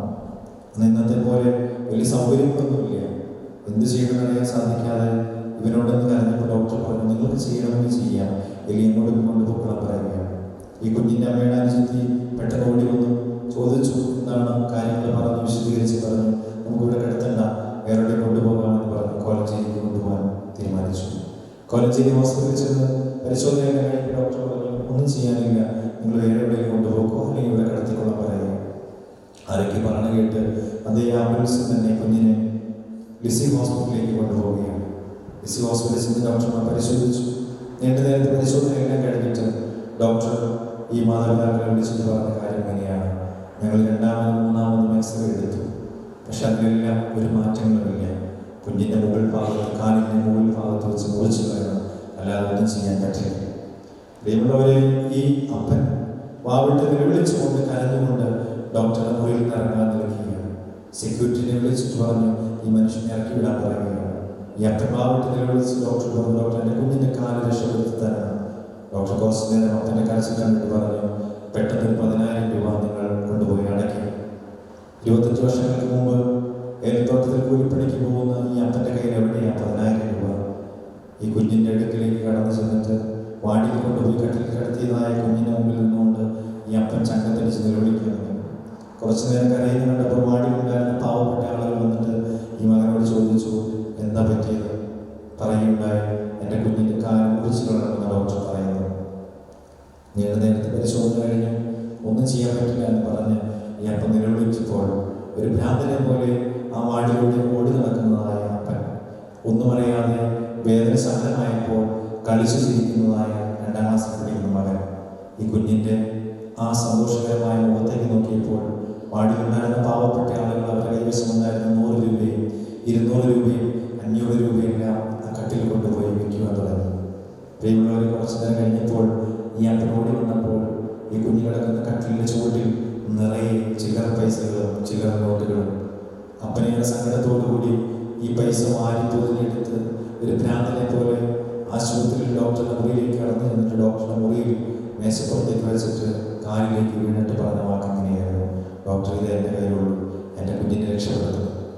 പ്രിയമുള്ളവരെ, ഈ ഡോക്ടർ പെട്ടെന്ന് തന്നെ നേഴ്സുമാരെ വിളിച്ചിട്ട് പറഞ്ഞു കുഞ്ഞിനെ ICUയിലേക്ക് കൊണ്ടുപോകാൻ വേണ്ടി പറഞ്ഞു. നീണ്ട നേരത്തെ പരിശോധനയൊക്കെ കഴിഞ്ഞിട്ട് ഈ കുഞ്ഞിൻ്റെ കാലിൻ്റെ മുട്ടിൻ്റെ താഴെ വെച്ചിട്ട് കത്തിക്ക് കീറിയെടുത്തു. തോർത്ത് പിഴിയുന്നത് പോലെ പഴുപ്പ് പിഴിഞ്ഞെടുക്കുന്നതായ രംഗം ഈ മനുഷ്യൻ വിവരിക്കുകയാണ്. പ്രിയമുള്ളവരെ, അതിനുശേഷം തുന്നി കെട്ടിയിട്ട് ഈ കുഞ്ഞിനെ വാർഡിലേക്ക് മാറ്റി. റൂം എടുക്കാനൊന്നും സാമ്പത്തികമൊന്നുമില്ല. എന്നാൽ ഈ കുഞ്ഞിനെ റൂമിലേക്ക് മാറ്റി, വാർഡിലേക്ക് മാറ്റി 14 സ്റ്റിച്ചോളം ഈ കുഞ്ഞിൻ്റെ കാലിലുണ്ടായിരുന്നു. എന്നിട്ട് ഡോക്ടറെ വിളിച്ചത് പിതാവിനോട് പറഞ്ഞു, പ്രാർത്ഥിക്കുക, നമുക്കെല്ലാവർക്കും ഒരുമിച്ച് പ്രാർത്ഥിക്കാം. അന്ന് മുതൽ ഈ അപ്പൻ ലിസി ഹോസ്പിറ്റലിലെ വരാന്തയിൽ, പ്രിയമുള്ളവരെ, 3ാമത്തെ നിലയിലെ ആ വരാന്തയിൽ ചോരത്തളം പോലെ കണ്ണുനീരൊഴുക്കുവാൻ തുടങ്ങി. അന്ന് മുതൽ അപ്പൻ തൻ്റെ ജീവിത പങ്കാളിയോട് പോലും, വീട്ടിലിരിക്കുന്ന കുഞ്ഞിൻ്റെ അമ്മയോട് പോലും കാര്യങ്ങൾ വിശദീകരിക്കാതെ എല്ലാം ഉള്ളിലൊതുക്കിക്കൊണ്ട് കരയുവാൻ തുടങ്ങി. 14ാമത്തെ ദിവസം ഈ കുഞ്ഞിനെ വീണ്ടും ICU കൊണ്ടുപോയിട്ട് ആ കീറിയതായ അതേ പാടിൽ വീണ്ടും കീറി ഈ കുഞ്ഞിൻ്റെ കാലിൽ നിന്നും പഴുപ്പ് പിഴിഞ്ഞെടുത്തു. 27ാമത്തെ ദിവസം അതേ പാടിൽ തന്നെ ഈ പഴുപ്പ് കീറി പഴുപ്പ് പിഴിഞ്ഞെടുത്തു. 41ാമത്തെ ദിവസം ഈ ഡോക്ടർ ഈ അപ്പനോട് പറഞ്ഞ വാക്കെങ്ങനെയായിരുന്നു: മോനെ, നീ ഏത് ദൈവത്തോടാണ് പ്രാർത്ഥിച്ചത്? നിന്റെ ജീവിതത്തിൽ ഇത്രമാത്രം കഷ്ടതകളും വേദനകളും പ്രയാസങ്ങളും വന്നപ്പോൾ നീ ഏത് ദൈവത്തോടാണ് പ്രാർത്ഥിച്ചത്? എന്നോടൊന്ന് പറഞ്ഞു തരാമോ എന്ന് ഡോക്ടർ ചോദിച്ചപ്പോൾ ഈ അപ്പൻ പറഞ്ഞ വാക്കെങ്ങനെയായിരുന്നു: ഡോക്ടർ, എൻ്റെ കുഞ്ഞിനെ രക്ഷപ്പെട്ടു കഴിഞ്ഞാൽ എൻ്റെ കുഞ്ഞിനെ ഞാനൊരു പുരോഹിതനാക്കിക്കൊള്ളാമെന്നൊന്നും നേർച്ച ചേർന്നില്ല. എൻ്റെ കുഞ്ഞിനെ എനിക്ക് തന്നു കഴിഞ്ഞാൽ, എൻ്റെ കുഞ്ഞിൻ്റെ ശക്തിയുള്ള കാലം എനിക്ക് നൽകി കഴിഞ്ഞാൽ, എൻ്റെ കുഞ്ഞിനെ ആ കാലുമായി കോതമംഗലം ബാബായുടെ നടയിലേക്ക് എൻ്റെ കുഞ്ഞിനെ പറ്റുന്നിടത്തോളം കാലം നടത്തി കൊണ്ടുപോയിക്കൊള്ളാമെന്ന് മാത്രമാണ് ഞാൻ നേർച്ച നേർന്നതെന്ന് ഈ അപ്പൻ കണ്ണുനീരൊഴുക്കിക്കൊണ്ട് ഡോക്ടറോട് പറഞ്ഞു. പ്രിയമുള്ളവരെ, നിങ്ങൾക്ക് ആരാണെന്നറിയാമോ? ഈ 2ാം ക്ലാസ്സിൽ പഠിക്കുന്ന കാല് മുറിച്ച് കളയണമെന്ന് പറഞ്ഞ് ഡോക്ടർമാർ പല ആശുപത്രികളിൽ വിധി എഴുതിയതായ ആ 2ാം ക്ലാസ്സിൽ പഠിക്കുന്ന ആ കുഞ്ഞാണ് ഇന്ന് നിങ്ങളുടെ മുമ്പിൽ നിന്നുകൊണ്ട് ഈ പ്രസംഗം നടത്തുന്നത്. പ്രിയമുള്ളവരെ, എൻ്റെ ജീവിതത്തിൽ എൻ്റെ അപ്പൻ എനിക്ക് വേണ്ടിയിട്ട്, എൻ്റെ അപ്പൻ എൻ്റെ ജീവിതത്തിൽ 2ാം ക്ലാസ്സിൽ പഠിക്കുന്ന സമയത്ത് എല്ലാ ആരോഗ്യ പ്രവർത്തകരും, എല്ലാ ഡോക്ടേഴ്സും കൈവിട്ടപ്പോൾ എൻ്റെ അപ്പൻ എനിക്ക് വേണ്ടി കണ്ണുനീരൊഴുക്കിയതായ രംഗങ്ങൾ ഇപ്പോഴും പപ്പേനോട് പറയും. പപ്പേനോട് പറഞ്ഞതായ അന്നും ഇന്നും ഇപ്പോഴും എന്നോട് പറയുന്ന വാക്കെങ്ങനെയാണ്: മോനെ, മോൻ്റെ ജീവിതത്തിൽ 2ാമത്തെ ഉയർത്തെഴുന്നേൽപ്പാണ്. അതുകൊണ്ട് തന്നെ നന്മകൾക്കെല്ലാം നന്ദിയുള്ളവരായിത്തീരണം. ഇത് മാത്രം നിങ്ങളോട് പറയാൻ എനിക്കുള്ളൂ.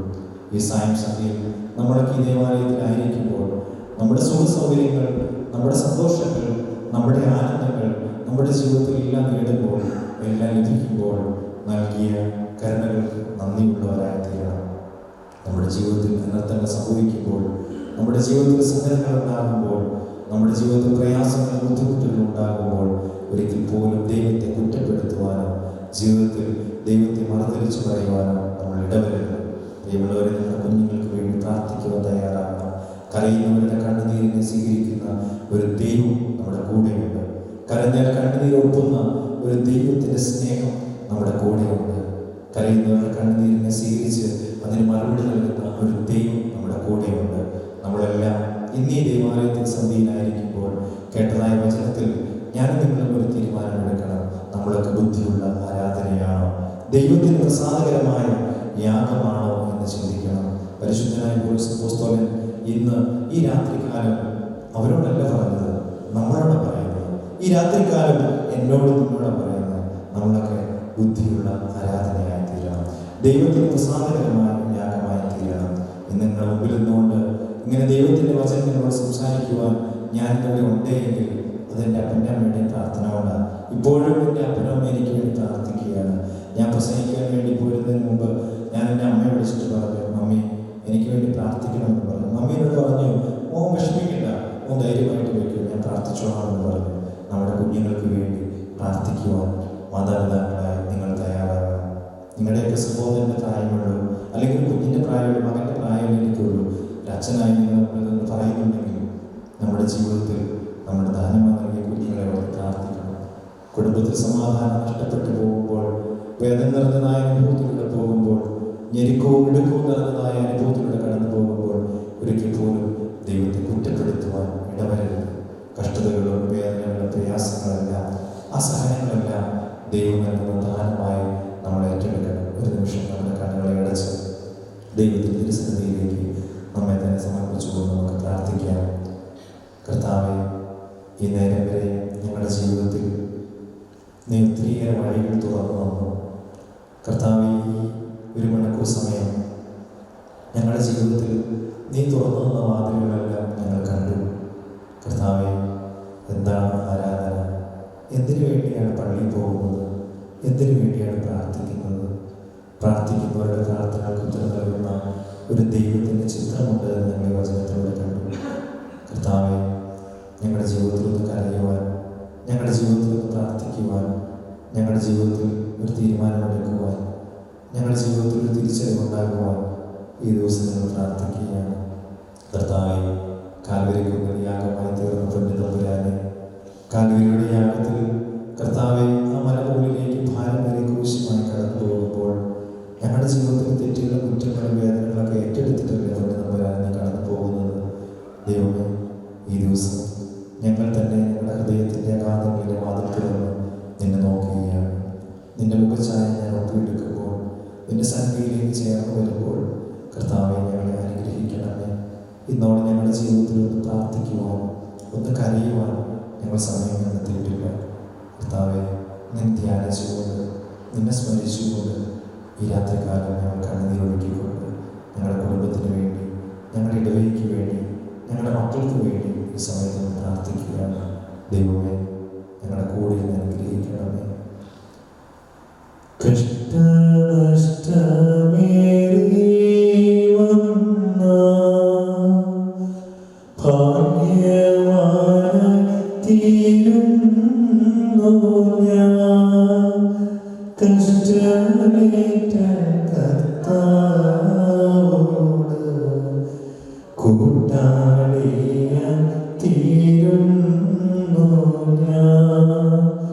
ദുഃഖത്തിൻ്റെ കർത്താവിൻ്റെ കയ്യിൽ തന്ന സന്തോഷത്തോടതു വാങ്ങി ഹല്ലേലൂയ പാടിയിടും ഞാൻ.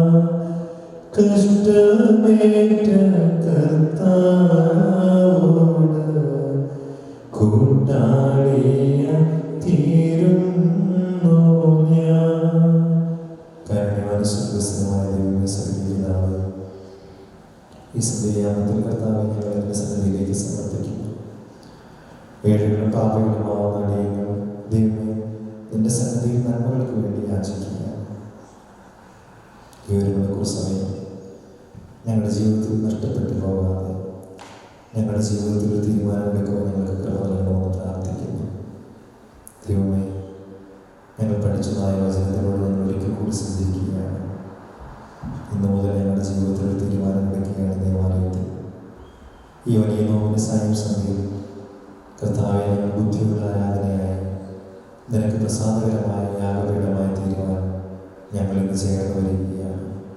ദൈവമേ, അതിന് ഞങ്ങൾ ഒരുക്കണമെന്ന് പ്രാർത്ഥിക്കുന്നു. ഞങ്ങളുടെ ഹൃദയത്തിൻ്റെ അഗാധങ്ങളിൽ വന്നു പോയിട്ടുള്ളതായ പാപച്ചെടികളെ നീ കഴുകിയെടുത്ത് കർത്താവെ നിന്നിലേക്ക് ചേർത്ത് ഞാൻ നിർത്തണമെന്ന് പ്രാർത്ഥിക്കുന്നു.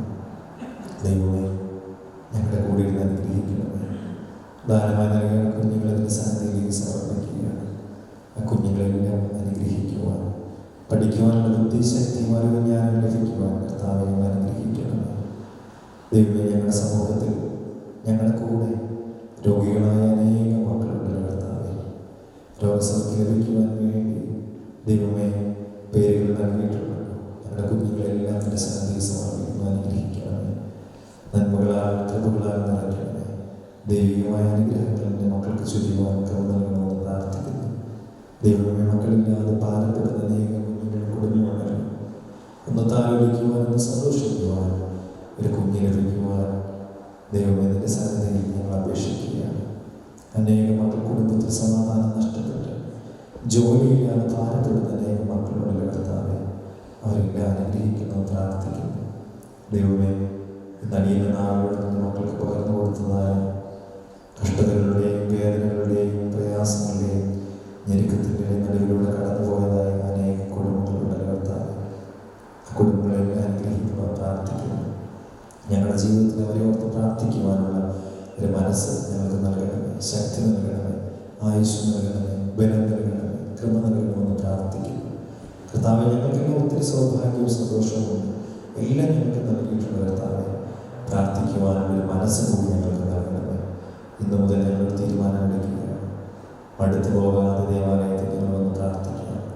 1000 സന്ദർശനങ്ങളെക്കാൾ നിന്റെ സന്നിധിയിൽ ഉത്തമമായ ഒരു ദിവസമായി തീരുവാൻ ദൈവമേ ഞങ്ങൾ ഇന്നു മുതൽ തീരുമാനം എടുക്കുകയാണ്. ഈ വചനോത്സവം അവസാനിക്കുമ്പോൾ കർത്താവെ ഒരു പൂർണ്ണതയിൽ എത്തിച്ചേരുവാൻ കൃപ നൽകണമെന്ന് പ്രാർത്ഥിക്കുന്നു. ഇന്ദിരാഭിഷേകത്തെ ഓർത്ത് പ്രാർത്ഥിക്കുന്നു. ഇടവയിലെ ഓരോ കുടുംബത്തെയും കുഞ്ഞുങ്ങളെ ഓർത്ത് പ്രാർത്ഥിക്കുന്നു. ഭവനത്തിലായിരിക്കുന്ന മക്കൾ ദൈവമേ നാളെ ഈ ദേവാലയത്തിലേക്ക് കടന്നു വരുവാൻ അവരുടെ ബുദ്ധിയെ നീ പ്രകാശിപ്പിക്കണമെന്ന് പ്രാർത്ഥിക്കുന്നു. ഒരു തീരുമാനമെടുക്കുവാനുള്ള മനസ്സ് ആ കുഞ്ഞുങ്ങൾക്ക് കൊടുക്കണമെന്ന് ഈ സമയത്ത് പ്രാർത്ഥിക്കുന്നു. കടന്നു വന്ന ഓരോ കുടുംബത്തെയും കുഞ്ഞുങ്ങളെയും ഒരിക്കൽ കൂടി സമർപ്പിക്കുന്നു. പരിശുദ്ധ സഭയോട് അനുഗ്രഹിക്കണമേ. ആയിരത്തിനാവിൻ്റെയും പുത്രൻ്റെയും ജീവന പരിശുദ്ധമായ നാമത്തിൽ തന്നെ ആമേൻ. കേൾക്കണേ എൻ പ്രാർത്ഥന, നൽകണേ എൻ യാചന. കേൾക്കണേ എൻ പ്രാർത്ഥന, നൽകണേ എൻ യാചന.